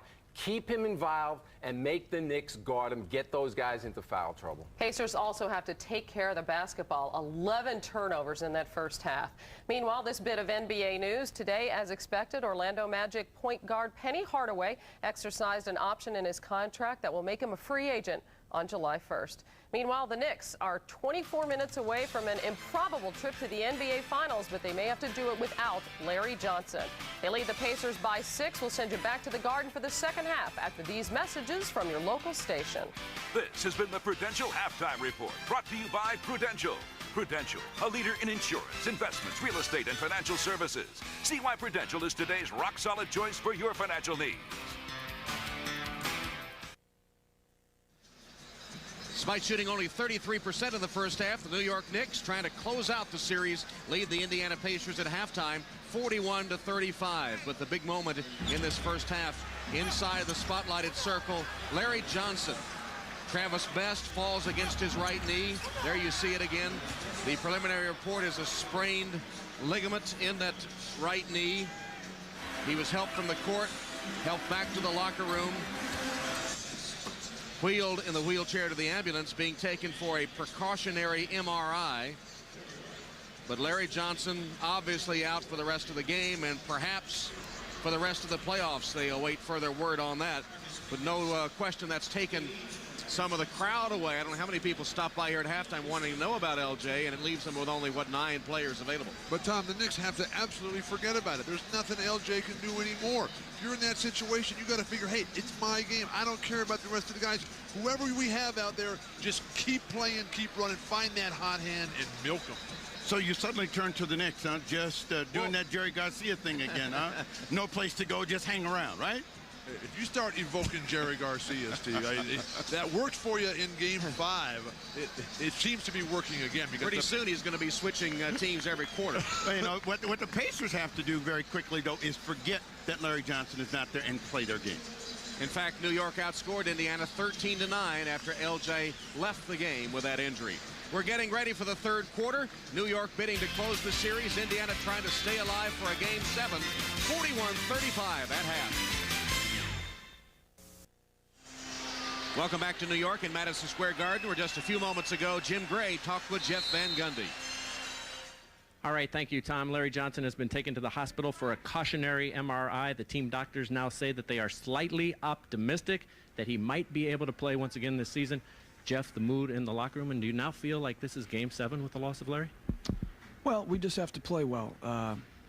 We have more than enough to win with. We just got to hang in there, hang around, and play well. No one's moping? Shouldn't be. You know, Larry sets a great example, and he'd want us to continue to play very hard and go for the win. Jeff, good luck in the second half. Thanks. All right, Tom, back out to you. Okay, Jim, and once again, the Knicks did outscore the Pacers 13-9 after LJ left. Marcus Camby once again energizing New York. Second half begins. Charlie Ward with Kurt Thomas, Allen Houston, Chris Dudley, and Latrell Sprewell. Houston bounces it off Rick Smith's foot out of bounds. New York's ball with 14 to shoot. Indiana has Mark Jackson, Dale Davis, Chris Mullin, Reggie Miller, and Rick Smith's their original starting 5. If you're an offensive player, as Houston and Sprewell are, this is when you find out how much courage they're going to have. Kurt Thomas is in the game. He's got to give him some offense. He turns it over on a traveling violation. Kurt Thomas, the man who starts in place of the injured Larry Johnson. How long is Van Gundy going to go with Charlie Ward in the lineup and Chris Childs and Marcus Camby on the bench? Well, again, those two guys give him energy, and so they've got to go with that and get a little bit of something from Charlie Ward and then hope that this big boost comes from Childs and Camby to get the win. Speaking of a boost, the only player doing anything for Indiana is Rick Smits, surprisingly. The turnovers continue to plague them. That's 13 Indiana turnovers. Thomas, the entry pass to Sprewell. Gets right around Mullin. Smits to help. And steps out of bounds. Sprewell steps out of bounds, so turnovers galore here to open the third quarter. One positive sign for New York, they battled foul trouble, of course, all series. Nobody in foul trouble for them because they do have the 9 players available. 2 fouls on Childs, 5 others with 1 each. Tom, if they're going to give you that baseline move, Jackson beautifully in the lane there, but if they're going to give you that baseline move like Sprewell just utilized, you got to set up on the lane a little bit higher so that you don't step out of bounds when you drop step them. Mark Jackson makes it a 4-point game. Well, if you're Indiana, you got to know the 2 guys that got to make buckets are Houston and Sprewell. And as I said before, I don't know why the Knicks dropped the ball into Dudley's hand, because it helps out the defense of the Indiana Pacers. They ought to invite him to shoot. Well, they're not guarding Dudley. Smits is doing an outstanding job of stepping out against the screen and roll tonight. Reggie Miller misses. Put back by Dale Davis. 2 points. It came underneath through the basket. Dudley did. It was going to be a goaltending anyway, but Mark Jackson finally started the scoring for the Indiana Pacers with an effort of his own. Danced around, dropped it in, and that hoop brings him back within 2. Charlie Ward looks petrified out there. New York starts the quarter with 2 straight turnovers. 3 if you count Dudley's. Bad-looking shot. Chris Dudley has struggled. He's got to find some way to get a decent offensive rhythm. But they left Jackson alone, and he made him pay. Mark Jackson ties the game at 41. New York takes a 20-second timeout. That's the most animated I've seen Larry Bird in a long time, up cheering the guys on, bringing them in, marking at them. But it's been Mark Jackson in a 2-man game that's opened up the middle. You see Dudley does not close. Matter of fact, he's so concerned about Smits, he chases off of him, leaves Mark Jackson wide open. Back-to-back buckets for Jackson in a tie ball game for the Indiana Pacers. But the decision has been made that they're more concerned about Smits than Mark Jackson. Is Larry Bird ecstatic that the Pacers have come out sharp to start the third. And Mark Jackson, the subject of that Showtime halftime piece, leading Indiana to a 6-0 run to open the third, and the game tied at 41. It has been a series of runs in the previous 5 games, and it's now up to the Knicks to get a little offensive energy going. And again, the 2 guys that are going to give it to them are Sprewell and Houston, and they've got to look to be aggressive at the offensive end. Here's Houston with a screen from Thomas and a traveling call on Allen Houston. Turnovers plaguing the New York Knicks. 2 times, Tom, right in front of the Pacer bench. The Knicks called for traveling. Kurt Thomas, then Allen Houston. 2 guys with pretty good footwork. Mark Jackson got the roll, but Smits was on the rim, and they say, yes, count the basket. Hugh Hollins is saying score, but it was Smits who grabbed the rim. This is the wrong call yes, here by Hollins. Smits pulls up there, and it's Smits that pulls the rim down. That's an absolute mistake by the referees, Hugh Hollins. That should have been an offensive basket interference, but no, the basket is credited, and Indiana has the lead, 43-41. The concern for Jeff Van Gundy is that his team is losing that confidence in that edge. He's trying to encourage him to play on. Charlie Ward misses the 3. Dudley and Smits scrapping for the rebound on the floor. Picked up by Mark Jackson. This is just like the start of the game, where the Pacers came out perfect. Bird went to the bench, and it was a disaster. Reggie Miller for 3. Got it! Reggie Miller hits the 3-pointer, and Indiana once again begins by blitzing New York. Remember, New York began the game by hitting only 1 of its first 14 shots. Terrific defense, Indiana. Igniting fast break opportunities, digging it out here on the run. Creates wide open shots. That's money. 11-0 Indiana run. Watch NBA at the Finals, hosted by Ahmad Rashad, Sunday on NBC. Full complement of celebs turned out for Game 6 of the Garden. Donald Trump, there's Puff Daddy, Woody Allen, Sun Yi, Jerry Stiller, Billy Crystal. Matt Modine is here as usual. Matt Dillon. And Jerry Seinfeld in a front row seat, not too far from us. Well, it finally happened. Camby and Childs got back in the ball game. He realized he wasn't getting any offense and immediately had to get these guys in that made something happen. You know, the passes that went to Dudley, no finish. You get to Camby, you get some sort of chance to score the basketball. He gets fouled on that play. And what changes, you look at the plus minus there. Again, very positive for Marcus Camby. Camby moves with the ball. Dudley tends to come to a dead stop, and the defense can react. Our first WNBA game of the season is coming up tomorrow, 4 o'clock Eastern time. Shamiqua Hosklaw, the College Player of the Year from Tennessee, had 18 in her WNBA debut, but the Washington Mystics and Shamiqua go against two-time league MVP Cynthia Cooper and the two-time champion Houston Comets. WNBA tomorrow, 4 Eastern. First points of the half for the Knicks. Outscored 11-0 before that free throw by Camby. Do you think Van Gundy is a little stubborn and waits too long to put back in Marcus Camby and Chris Childs? No, he's trying to get something out of everybody. He's got a very short bench anyway. He's very concerned about fouls. He wants Childs and Camby around for the end, and knowing how they have to guard Smits, how they have to guard the Davises, and Childs has got Mark Jackson or Reggie Miller. Foul trouble could be very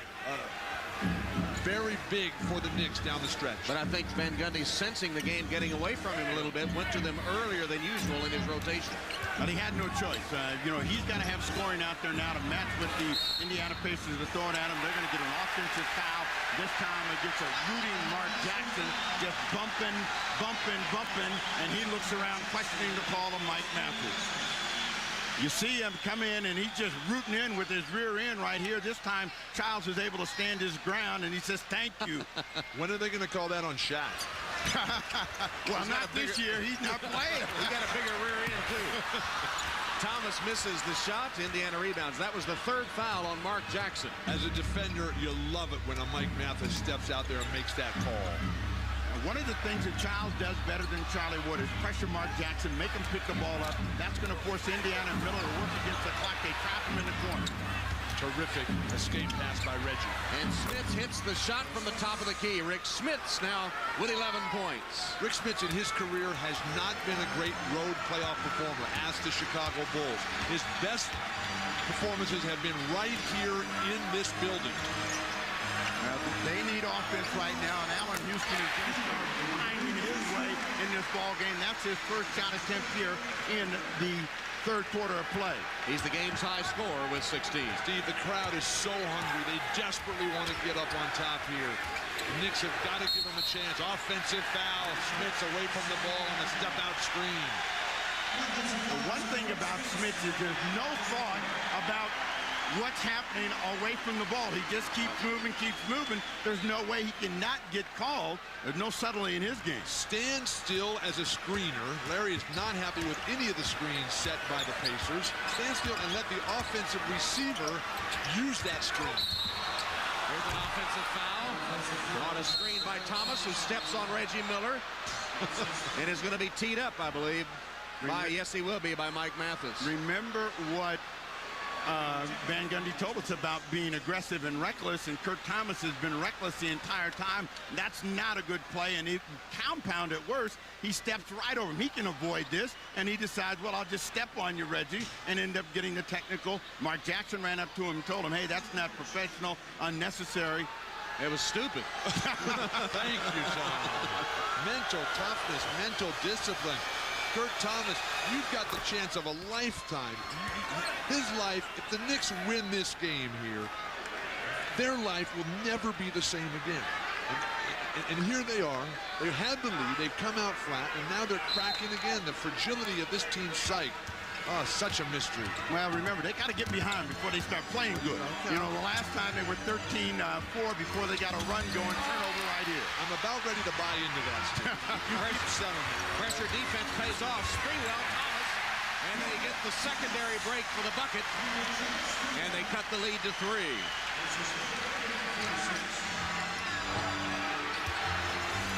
Smits back to Dale Davis for the jam.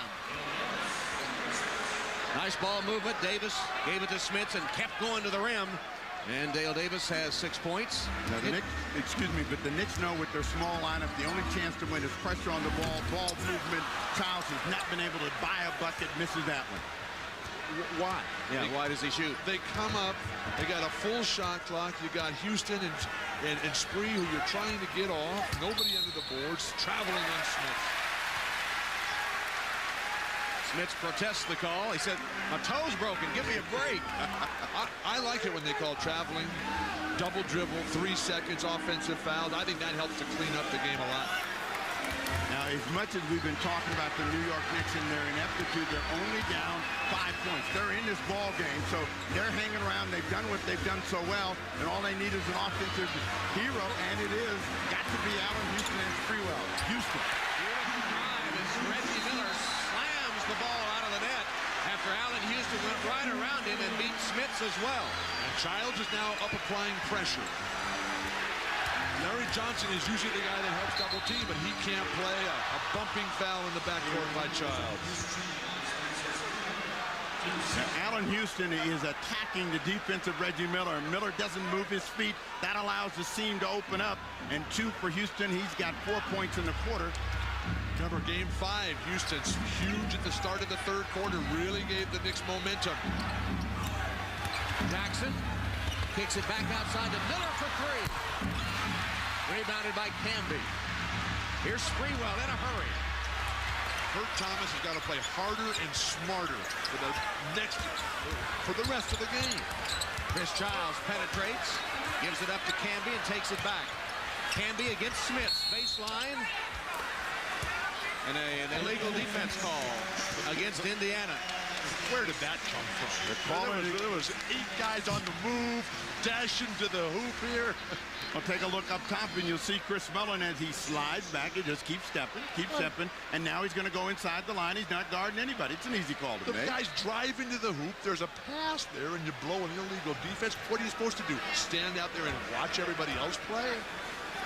He still was watching everybody else play when they called it. Houston the free throw. Larry Bird working Mike Mathis about that illegal call whistled by Hugh Hollins.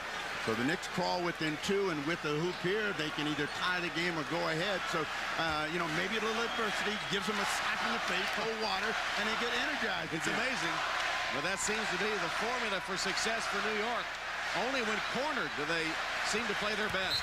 Houston picks up the foul. Reggie Miller with a hand check. Tom, we're seeing a clinic right now by Allen Houston in terms of footwork. Not every shot is going down. Reggie's doing a decent job on him, but the way Allen Houston is deliberately getting that pivot foot, the outside foot, stepping with that right forward, that was Michael Jordan's, his ability to get what he wanted. That's what we're seeing from Allen Houston right now. Well, it seems like they've always had someone to step up and become the hero. Will it be Allen Houston tonight? Will it be someone else? Here's Houston against Miller. They need the crowd. They need the crowd, and the lead is going to give that crowd that lift. Miller tagged with his 3rd. So Indiana now has Dale Davis with 3, Rick Smits with 3, Reggie Miller with 3, Mark Jackson with 3. Look at Houston's right foot there, the one so important to get down there. The problem for Reggie Miller defensively is he's playing Allen Houston straight up. Childs out of control. They wanted to travel. They didn't get it. Sprewell can't hit baseline. Again by Camby. Who's guarding that guy? Nobody, obviously. Nobody's keeping him off the board, that's for sure. 10 points for Marcus Camby. We're tied at 51. Smits, no way to stop that at 7'4". Rick Smits turns and fires in the jump hook. He has 13. Indiana back up by 2. The way to stop it is pressure the passer. If you let Mark Jackson or any of those guards see Smits that deep, it's an easy delivery. They're coming back to Houston.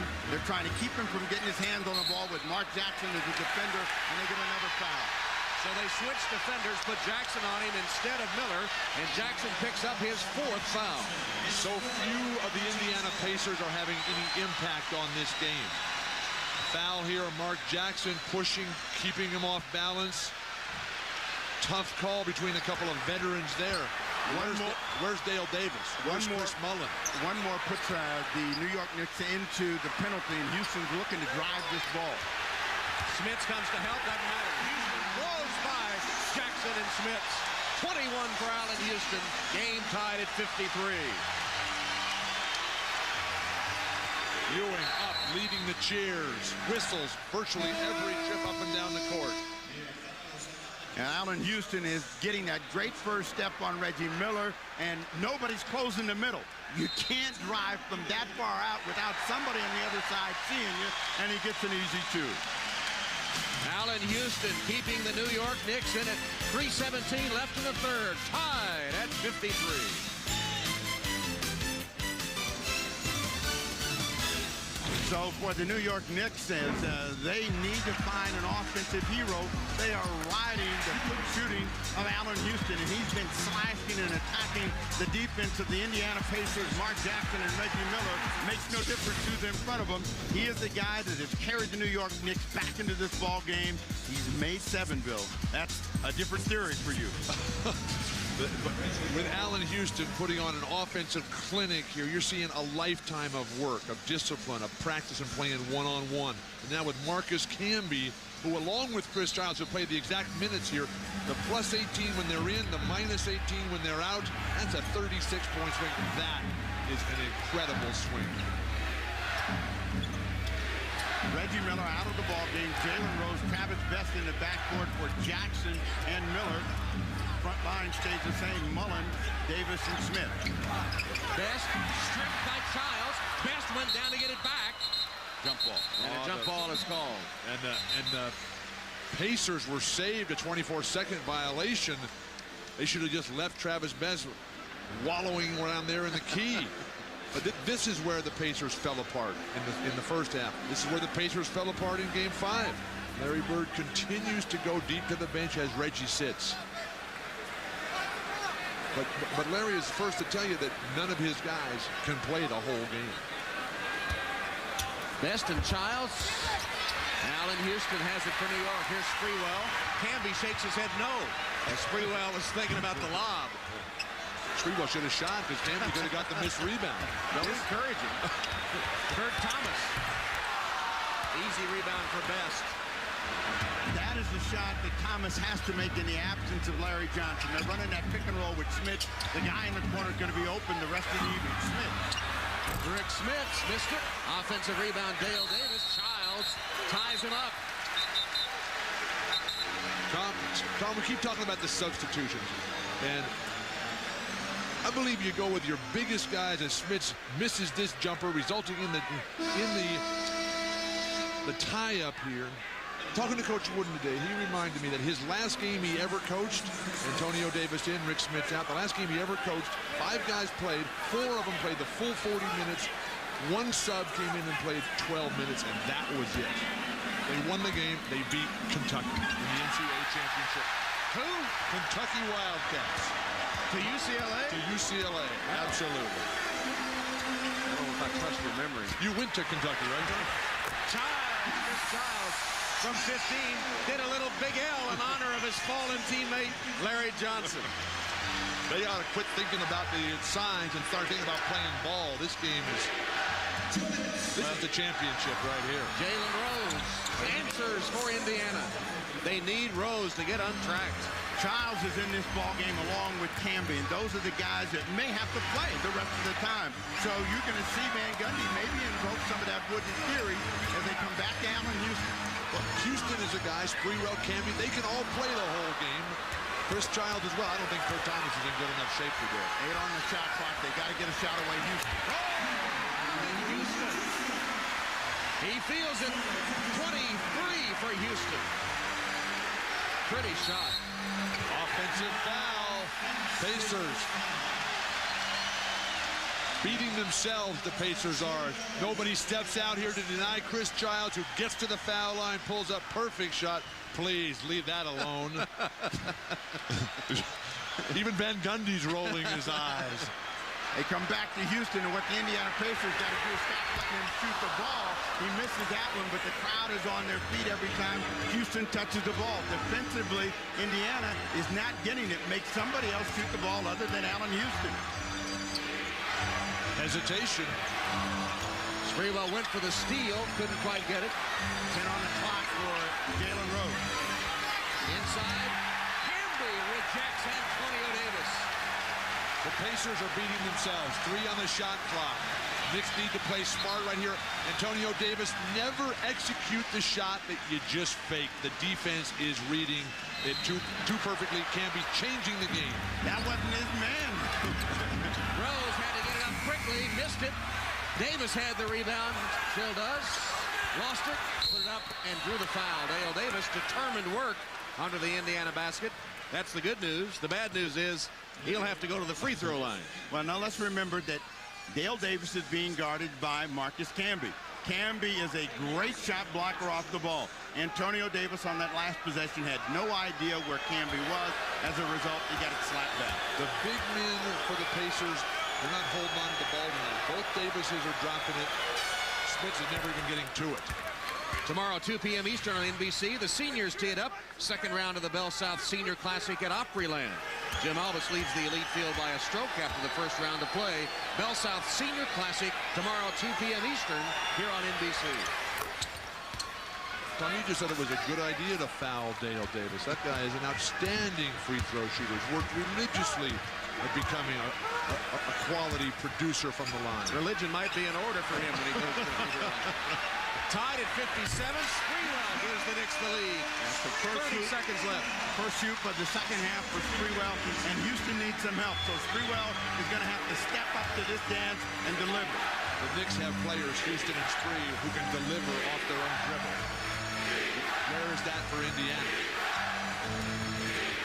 5-second difference between game and shot clock. Jalen Rose right in Allen Houston's face. You didn't say, oh, did you? I guess we found out who that guy was, Jalen Rose. Oh, good. And finally as well. At the end of the third quarter, New York will hold for the final shot. Blocked. Best from midcourt. And the third quarter comes to a close. Allen Houston and his wife expecting another child soon. And with that third quarter performance, maybe they'll be at the finals when the child is delivered. Allen Houston kept New York in it. Indiana and New York tied at 59 at the end of quarter number 3. We'll be back after these messages and a word from your local station. You're watching the NBA on NBC.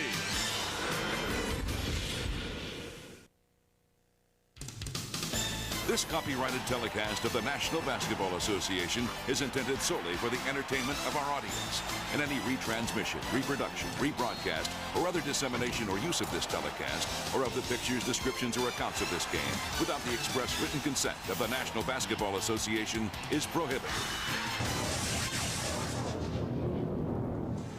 Nighttime view of the Frog's Neck and Whitestone Bridges as we begin the fourth quarter. Tied at 59. Leading scorer in the game, Allen Houston, after that great third quarter performance. He has 23. Smits leads Indiana with 13, but Reggie Miller only with 8 points tonight. Indiana with some foul trouble. Jackson with 4, and 4 other players with 3 apiece. And fourth quarter, Reggie starts on the bench, but will he step up at the end of the game to keep Indiana alive? Jalen Rose has certainly made a significant contribution here in the third. Oh, terrific pick, and they're going to call that an offensive foul. Larry Bird up in arms. Dale Davis appeared to just stand there.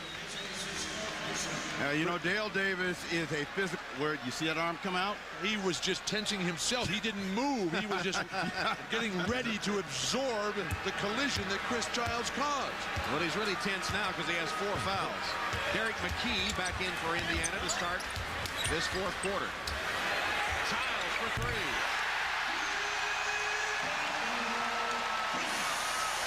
During the break, Tom, Bill said now it's time to find out who wants to play, and Chris Childs is one of those guys that wants to finish the deal for the New York Knicks.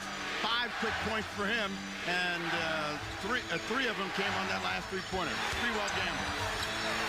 McKee tied up by Chris Dudley. Steve, if you're a player, this is what you live for.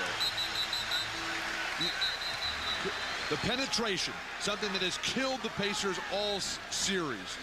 Then the three-point shooting, outstanding, with the exception of that. But, you know, the operative word as we look at Larry Bird is the guys that are players. You got to want this kind of opportunity. You want to want this kind of atmosphere to deliver the goods. A bunch of confusion right now for Child and Houston about where to be on the tip as Dudley controls the top. Dudley out-jumps McKee for the basketball. We may have to get Chris Childs over here to settle you down before this game's over like he did Larry Johnson before that free throw. Turnovers have plagued Indiana all night long. Jalen Rose pushing Spree off the box. Larry Bird is working these officials all he can. He's trying to say, see the obvious, but you can see right there, Sprewell is hooking and holding, and that's what Bird tells the officials. He's holding them off. If Spree is trying to back up and he ends up on the Pacer bench, that's a foul. Jalen Rose, the latest Pacer to be tagged with his 4th foul. Pick and roll. Rose stepped right in the passing lane to intercept for Indiana. When Jalen Rose gets angry and dials in, particularly in pressure situations, he plays some terrific basketball. Let's see how he handles the adversity. When he's focused, he's a considerable force. Here's McKee against the smaller Houston. Double team comes. Best hits the three. Travis Best left alone. They didn't rotate back fast enough. And he nails his 7th point. Travis Best, who was huge last year in the 7-game Eastern Conference Finals against Chicago, delivering in spite of the debilitating injury. Houston off a good screen from Dudley. Knocks it down. You talk about all the work of Allen Houston paying off here in this game. Son of a coach. His dad, Wade, coached high school, assistant at Louisville, coached Allen at Tennessee, and Jalen Rose lost it. Allen said instead of going home to relax, Dad would say, let's put him a tape of that last game. Plus his dad let him shoot all the time in the game. Loose ball foul call. You can see Travis Best may have the bad groin, but he doesn't have a bad hand, and he delivers from downtown. And then Allen Houston working real hard just to shake the defense of Derek McKee. Drops one in. They give the Knicks a 2-point advantage. Pacers battle. We've seen classic images of heroes and tradition. A fallen warrior has made way for a new one. An old nemesis struggles, but finds the courage to fight on. We've seen pride and heart and hopes for redemption, and it's captured our imagination. Tonight in Game 6, Larry Johnson of the Knicks out with a knee injury suffered in the 2nd quarter. So Allen Houston takes over the offense for New York with a brilliant 3rd quarter. Reggie Miller still cannot find his shot. Will Reggie be able to pull one out at the Garden again? His Pacers face elimination in Game 6. 9:56 remaining. New York leads by 2. Reggie Miller still on the bench. Jalen Rose beat Camby for the layup. That may be the only time in memory in this series that Camby didn't change a shot that he went after. But the guy that you talked about that can't get his own shot or can get his own shot is Jalen Rose, and he's making it happen. And for the Knicks, they're going to have to get some help from Childs and particularly from Sprewell. Penetration. The Pacers aren't stopping anybody on the perimeter. Spree, though, he should do a better job of getting the ball closer, maybe at the foul line, and get his own offensive going to help out Allen Houston. Smits wants it back from McKee against Dudley. Rick Smits turns, can't hit. And a loose ball foul called on Indiana as they sent Marcus Camby flying. Well, they called him cotton candy at the start for being so soft. Ooh, I like it. Very good. But this guy is in the battle now, and Larry Bird is duly impressed, talking constantly about Camby's contributions and the inability of the Pacers to stop him.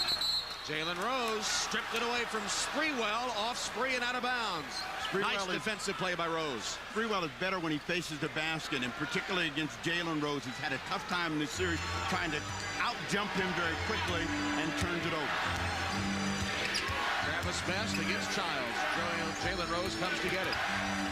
Now, what Allen Houston has to remember about Rose, he's left-handed. Make him go to his right hand. Same thing with Travis Best. Blocked by Camby.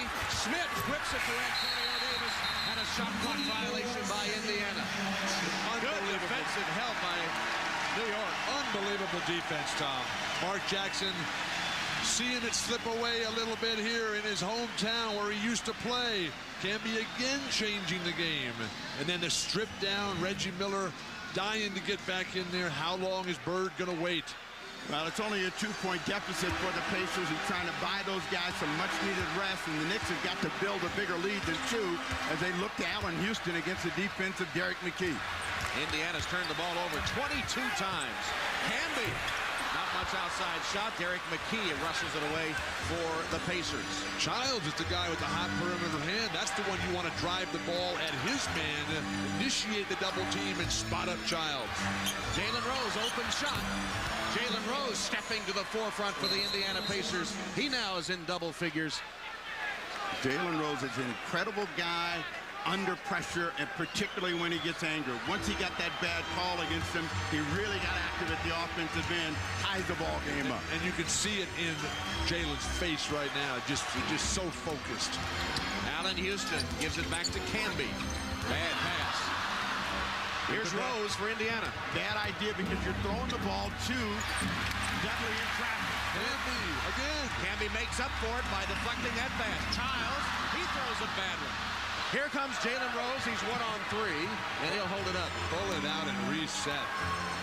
New York has to play three-man basketball with Spree, Childs, and Houston, and let Canby and Dudley go to the weak side rebound. Childs made Rose miss that one with a double clutch, but Smits with an offensive rebound. Indiana looks for the lead. Smits, short, never got above the level of the rim, thought he was fouled. New York needs organization here. They're just playing scatter ball. Sprewell gives it to Canby, who's hammered by Rick Smits. 6:58 left in game 6. Still nothing decided. Pacers and Knicks tied at 66.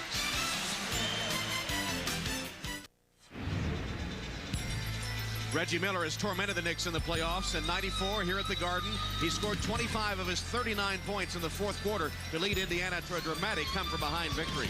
Following year, 8 points in the final 16 seconds as the Pacers stunned the Knicks with a Game 1 victory en route to their series win. Then last season, Game 4, his three-pointer in the closing seconds kept the Knicks from tying the series as Indiana won the game in overtime and wrapped up the series in the next game. Tonight, Reggie Miller, only 8 points. Mark Jackson and Reggie Miller are in now for the final 6 minute 58 seconds. Reggie only 3 of 15 shooting tonight. Marcus Camby misses the first free throw as we check in with Jim Gray. All right, thanks, Tom. Here's the report on Larry Johnson from Beth Israel Hospital. He has a sprained medial collateral ligament in his right knee. He will be reevaluated tomorrow and is day-to-day, and right now he is still at the hospital, will not be returning to Madison Square Garden. Tom? Thank you, Jim. First free throws by either team in the quarter. Canby hits 1 of 2. That's the margin of the New York lead. Remember, the Knicks were perfect in Game 5 down this stretch. New York only 23 free throws today, but only 7 free throws by the Indiana Pacers.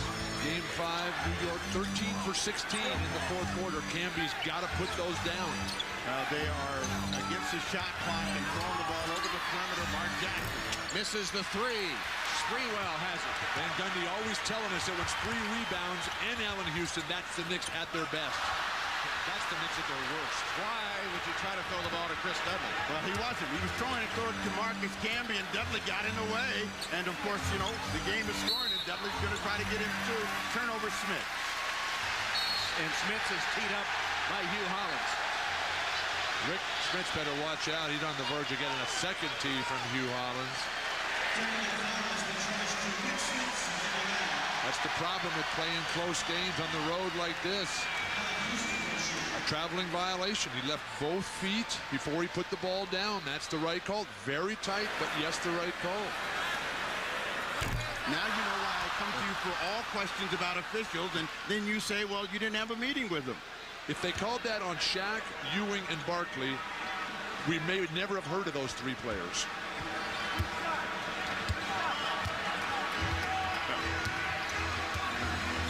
Well, Allen Houston with a rare free throw miss, and then he's knocked to the floor by Reggie Miller, who gets the foul.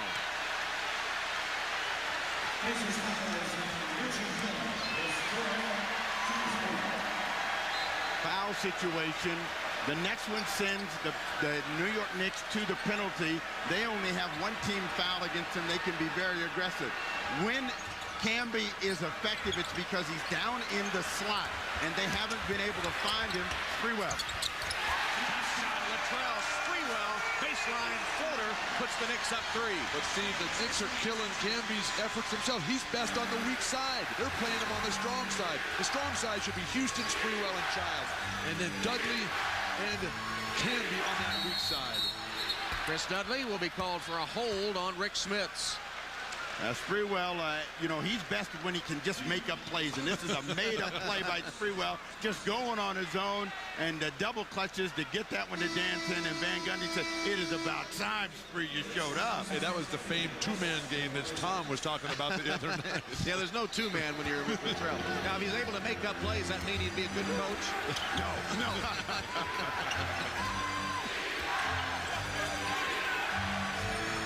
Dale Davis replacing Antonio Davis for Indiana. Nice fake by Smits.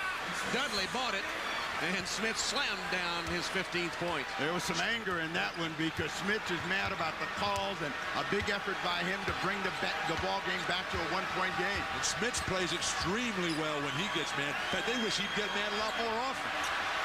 Allen Houston against Reggie Miller, now with 4 fouls. Houston got it, rattled around, took a dance, and stayed home for Allen Houston, who now has 27 points. People who can score off their own dribble when it all bogs down. Sprewell and Houston back-to-back. Miller now being guarded by Childs. Dudley on a switch. It's not the strength of Reggie Miller's game. Jalen Rose to Smits. Jalen Rose heads up play, finds Smits, who palms the ball as he shoots it through. And they're also calling for the foul as Childs reached in and just raked that off left hand for Smits. Coming back to the same play. They were late in getting them the ball. They come back to Sprewell. Latrell Sprewell on target. The Knicks go back up by 3. That runner that he hit, that Steve was talking about the creativity, that set him off. Now he's in it right now. They got to get him the ball again.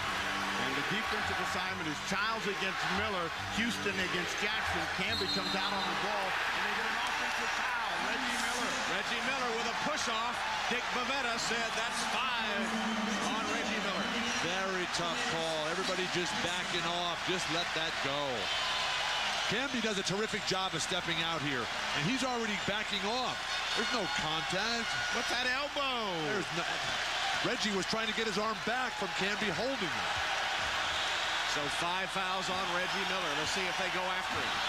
The crowd, unbelievable. Miller is guarding Sprewell, but Houston and 1.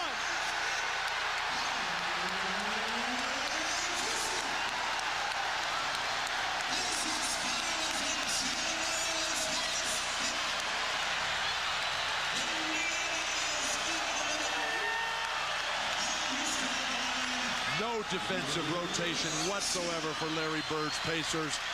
Everybody just on their feet. They're not going to sit down the rest of the game.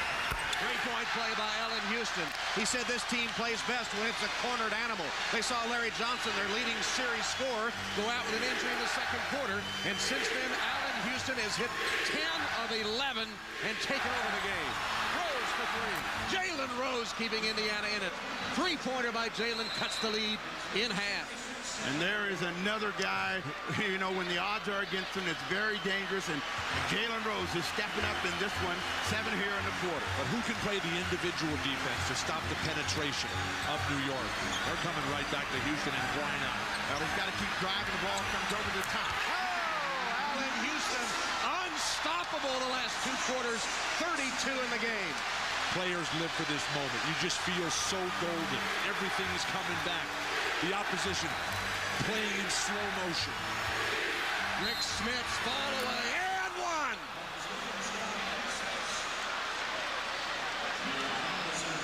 $19 for Rick Smits, and a chance for a 3-point play as Dudley commits the foul. If the Pacers are going to lead the Garden tonight, they're not going to go quietly as Rick Smits turns and fires. You know, ever since he got that traveling call, Rick Smits has been a wild man out here on the floor for the Pacers. He has a chance for the 3-point play.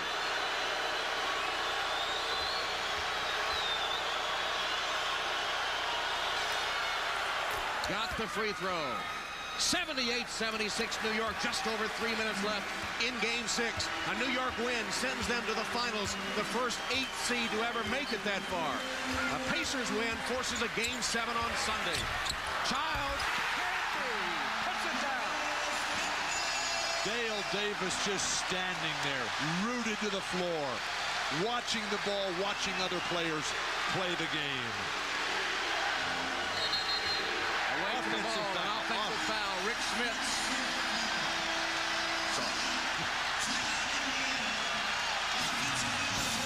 Chris Childs pulls the trigger from the free throw line. Marcus Camby gracefully sliding in. Nothing the Pacers can do about it. Knicks lead by 4, 2:41 away from the finals. The NBA on NBC is brought to you by Dr. Pepper and your local Dr. Pepper bottler. Dr. Pepper, this is the taste. And by Toyota Trucks, with you for the long haul. Surprised the Empire State Building isn't in blue and orange the way this town has gone. This city has gone crazy over the Knicks. Patrick Ewing leading cheers during the timeout. The crowd never stopped. An incredibly emotional scene here. Lots of points need to be scored by the Knicks as the Pacers are far from being done. Childs nearly lost his balance and throws it away. And again, absolutely horrible spacing for the Knicks. Well, you know, for Chris Childs, you know, he lives off of inspiration, and it'll be interesting to see what he comes up with in the final 2:21 as he made a mistake there. Miller. Reggie Miller misses the three. Childs takes it off the floor. And we're down to the 2-minute mark in Game 6. Beautifully executed play. Reggie didn't even look down at Smits, who's had a hotter offensive half than Reggie Miller. Miller only 3 of 16 in the game. Childs for 3. What are they doing there? Mark Jackson. New York is giving Indiana every single chance. The question is, can Indiana capitalize here? Reggie Miller looks to Smits. Instead, they work the ball the other way. Shot clock at 8. Rose to Jackson. Path to the basket. Didn't get the shot away. 2 to shoot. Rose gets it up. Missed it. Camby skies for the rebound. He's just moving beautifully, as the great rebounders have done in history. Of course, Wilt, Russell, the absolute best. The defense, though, the closeout by Sprewell to force him to put it on the ball. And Rick Smits fouls out of the game, replaced by Antonio Davis. Smits leaves with 20 points. Top point getter tonight for the Indiana Pacers, who are in danger of being eliminated in the Eastern Conference Finals. Again, they took the Bulls to Game 7 last year. All season long, the Pacers have talked about wanting to be champions, but they have not had the resolve here tonight to be champions. And, you know, when you talk about teams that want it, you got to find a hero someplace. Tonight, the New York Knicks have found one in Allen Houston, Camby, and Childs, and there has been no answer for the guys in pinstripes in purple. I mean, that's blue and gold. Pick a color, Steve. That's okay. Larry Bird needs a timeout. And are the Indiana Pacers going to take the same route out of here that the Utah Jazz took? And the man no one wanted in New York, Marcus Camby, has led the way.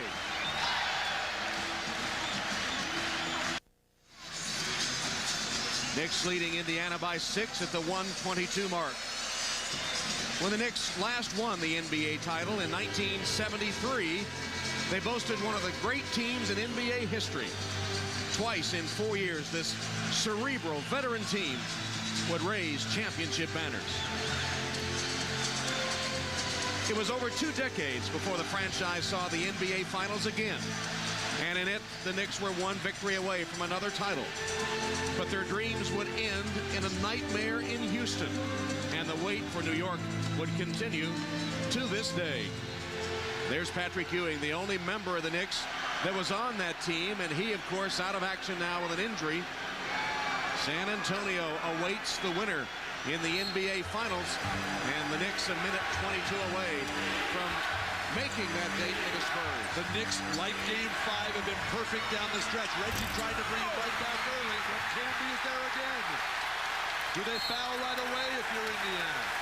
Well, Indiana has got to get possession of the ball. So they got to gamble right here in the backcourt. They're trying to make a steal on the ball, maybe get lucky, get the ball and get a play. Otherwise, they have got to foul just to keep the Knicks from using 24 seconds every single time. Dudley out of the ball game. Fine move by Van Gundy getting Kurt Thomas in, a better foul shooter than Dudley. 11 of his last 12. Allen Houston, he and Camby have been the difference. The Knicks are 11 for 14 here in the fourth quarter. They scored on 10 of their final 11 possessions in Game 5. That's playing perfect basketball. That's closing them out. 10 seconds. Mike Mathis right on top of the call here. 10-second violation gives it back to Indiana with 1:03 on the clock. Breakdown mentally. The Knicks just can't seem to handle prosperity as the subs back in. Defense and rebounding. Dudley in for Thomas. Well, again, what the Knicks defense has to guard against is a quick three-point field goal to cut the lead in half. They want to make them work all 24 seconds to get a score, and they want that score to be a deuce. Reggie's 3 for 17. Back to Jackson. Open man from the corner for 3, Jalen Rose. Chris Childs, Dudley. Dudley on the floor to get it for New York. 42 seconds left. Here's Sprewell.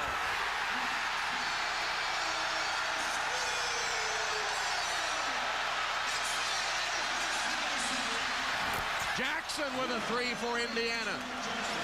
It's a 5-point game, 30 seconds left. Indiana foul. That last play that ignited the fast break.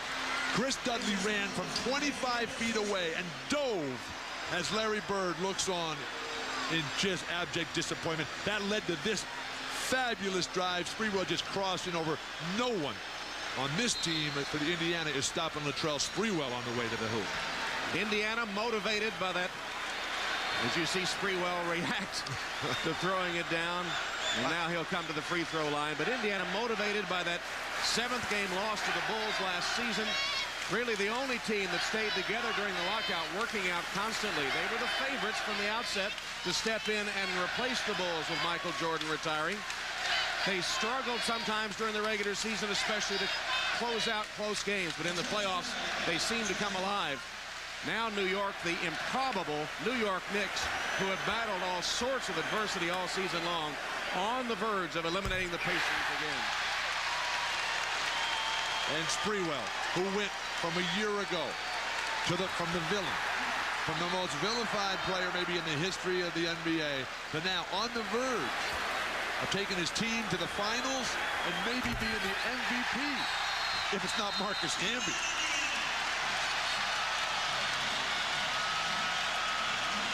31.8 seconds left. New York about to become the only 8th team to ever make the finals. Back after these messages from your local station. Is this a look of disdain from Larry Bird as Reggie Miller goes by? Miller 3 of 17 tonight, has not scored in the fourth quarter.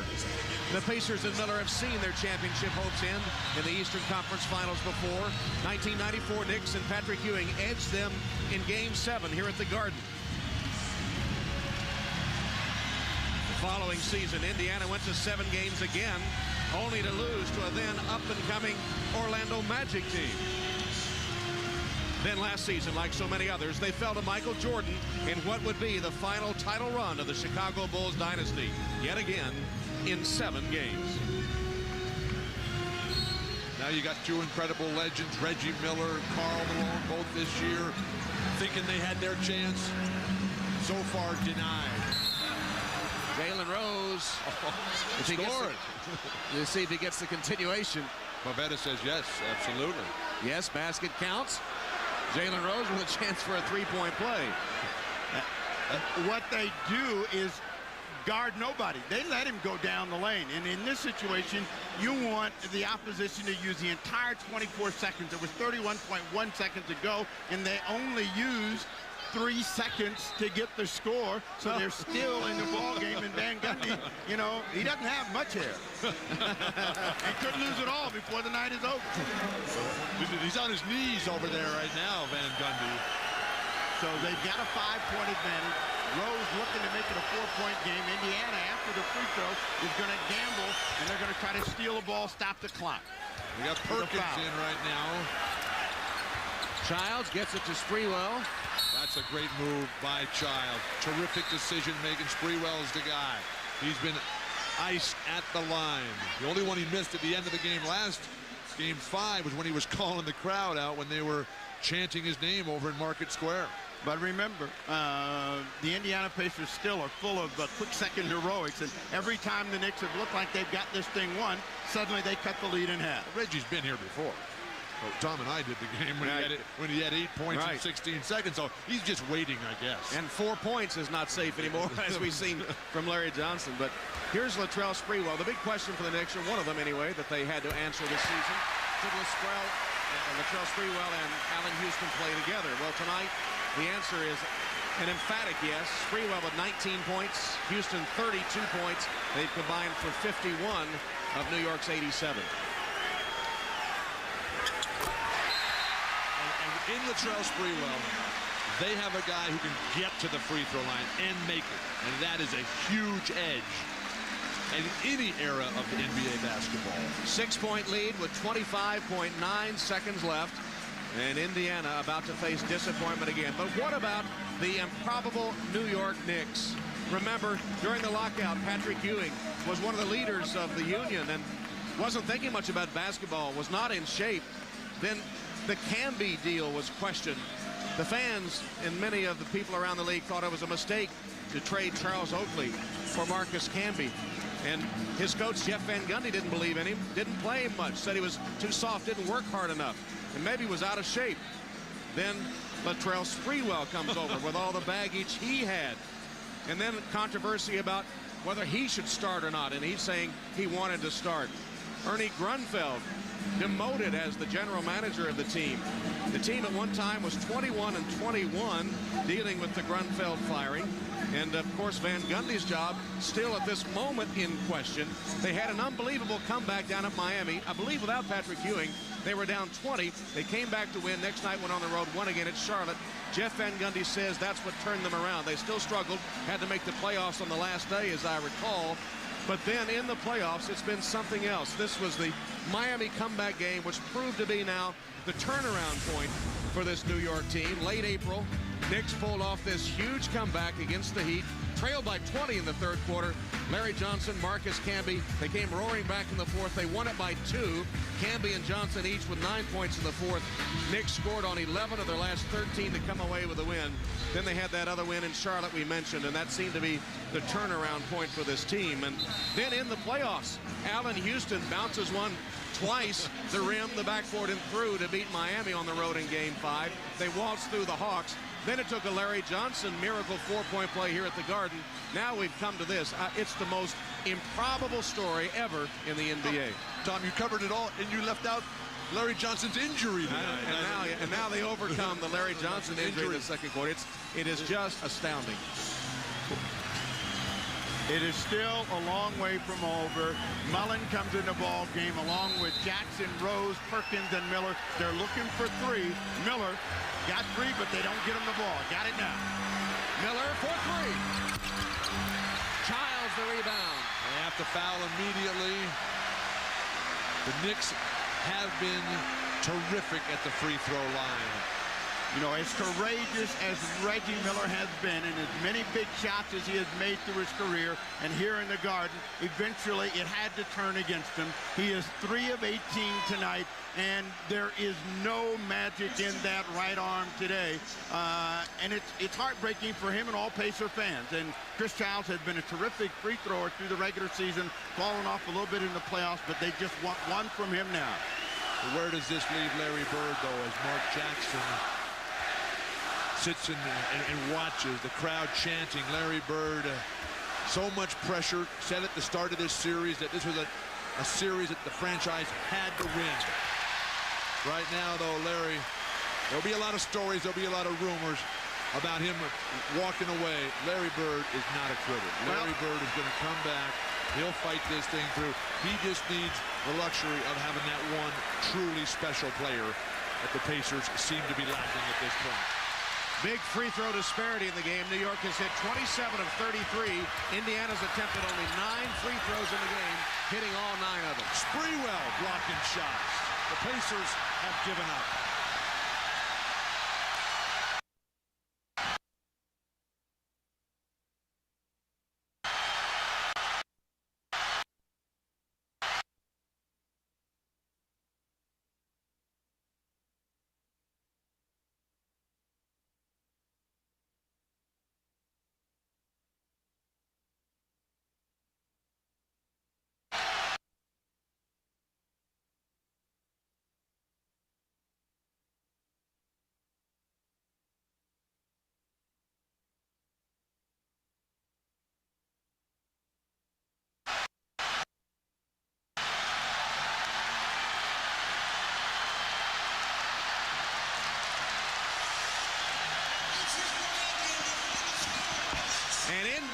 history has just been made.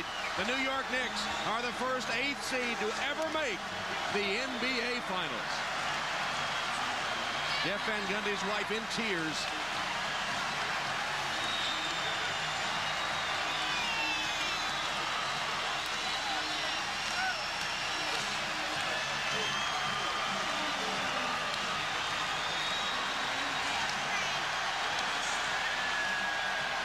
What more could they possibly overcome? They'll get a chance as they meet San Antonio in the finals. Let's go to Jim Gray. All right, thank you very much, Tom. Nobody is happier than Patrick Ewing. Patrick, describe this moment for us, please.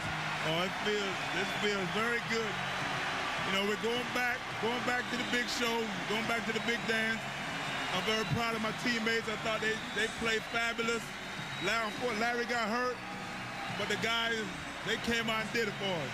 What was the mood in the locker room at halftime when Larry did get hurt? Well, it was kind of down. We were kind of down. We didn't know what the extent of it was, but, you know, it's going to be day to day, and hopefully be able to play. How difficult is this for you? You're a part of the celebration. You've been a part of the team, but you're not able to participate now. Well, it's very frustrating. You know, I wish I was able to play, help my teammates, but they're doing a fabulous job. I just want to go and get involved in the celebration. Go get in the huddle. Congratulations, Patrick. Over to Tom. Let's go to Snapper Jones. All right, Jim Gray. I'm with the offensive hero of the game, Allen Houston. Larry Johnson goes down, and in your mind, you say, I've got to do it. The torch was there. Did you tell everybody, just bring it to me? I was at peace the whole game. You know, God was with me. And I got to give the glory to the Lord on this one because, you know, this is one of those games I just felt it. You know, I just felt it the whole game and stayed with it. Well, if there's peace, there's a lot of joy now. You've been jumping around like you've never jumped before. I can't help it right now. I can't help it. It's the best feeling I've had so far. Well, congratulations to you. I know that you're all looking forward to getting to the finals. Let's go back to Jim Gray with Marcus Camby. All right, thanks a lot, man. All right, thank you very much. Marcus Camby getting congratulated by Patrick Ewing. Marcus, when Larry Johnson went down, did you feel as though this one maybe headed 7 and there was despair? Oh, we was kind of down for LJ, but if LJ was out here, we know that he wanted us to go out there and play hard. And guys circle the wagons. Allen really picked it up with the trail. It was definitely a solid team winning the second half. How improbable is this scenario from where this team was, the first 8th seed, to go to a championship? It's been a wild season, man, from the start all the way to the finish. You know, our goal is not complete. We want to get in there, get a couple of days of practice, get ready for San Antonio and go out and win this thing. Without Patrick, and while the word is not complete on Larry, you may be without him. Are you going to be able to compete against San Antonio? You haven't faced them this year, but can you compete shorthanded? Without a doubt. Guys on this team got a lot of heart. We know they're well rested. They have a good team down there. But we're on an emotional high right now. We're going to have to find a way to get it done. Describe this scene if you can. There's nothing like winning in New York City, is there? There's nothing like winning here in New York. I'm so happy I'm here. I'm so happy for my family and all my friends I couldn't make it back home in Hartford. I love y'all. I'm going to try to get it done for y'all. Marcus, congratulations. We'll see you at the championship. All right, let's send it over to Snapper Jones with Latrell Sprewell. All right, Latrell, you are living a dream right now. You've been jumping up and down. Can you believe it? I can't believe it. I'm having so much fun. Like you said, I was all over the place once that horn went off. I'm just loving this. You know, you had a little bit of a struggle tonight, and coming into the fourth quarter, you seemed to wake up and give that team that little bit of extra boost. Did you feel any pressure because you needed to score knowing Johnson was down? Well, I just couldn't get going early. Offensively, I was struggling, but I was proud of my defense. And in the fourth quarter, I said, hey, this is it. We can't go back to Indiana. You know, the Lord will bless me, let a couple of shots go down for me, and hey, the rest is history. All right, let's go back to Tom Hammond. All right, Steve Jones, and contrast this scene with when San Antonio completed their sweep of Portland. Not much celebration from the Spurs. They're looking ahead to the finals. They will be a formidable opponent for the New York Knicks when the finals begin on Wednesday. And thoughts now go to the status of Larry Johnson. Will he be able to play? Johnson went down with 6:03 left in the second quarter. The Knicks were ahead by 2 at the time. just the latest obstacle this improbable team has overcome during the season. Final score, New York 90 and Indiana 82. Now stay tuned on most of these stations for the late local news, followed by The Tonight Show with Jay Leno, then Late Night with Conan O'Brien. Sure to join us Wednesday, 9 p.m. Eastern for Game 1 of the NBA Finals, the New York Knicks and the San Antonio Spurs NBA Finals here on NBC. It's been a great season. We've really enjoyed it. For Steve Jones, Bill Walton, and Jim Gray, this is Tom Hammond saying so long from wild Madison Square Garden in New York. You've been watching the NBA on NBC.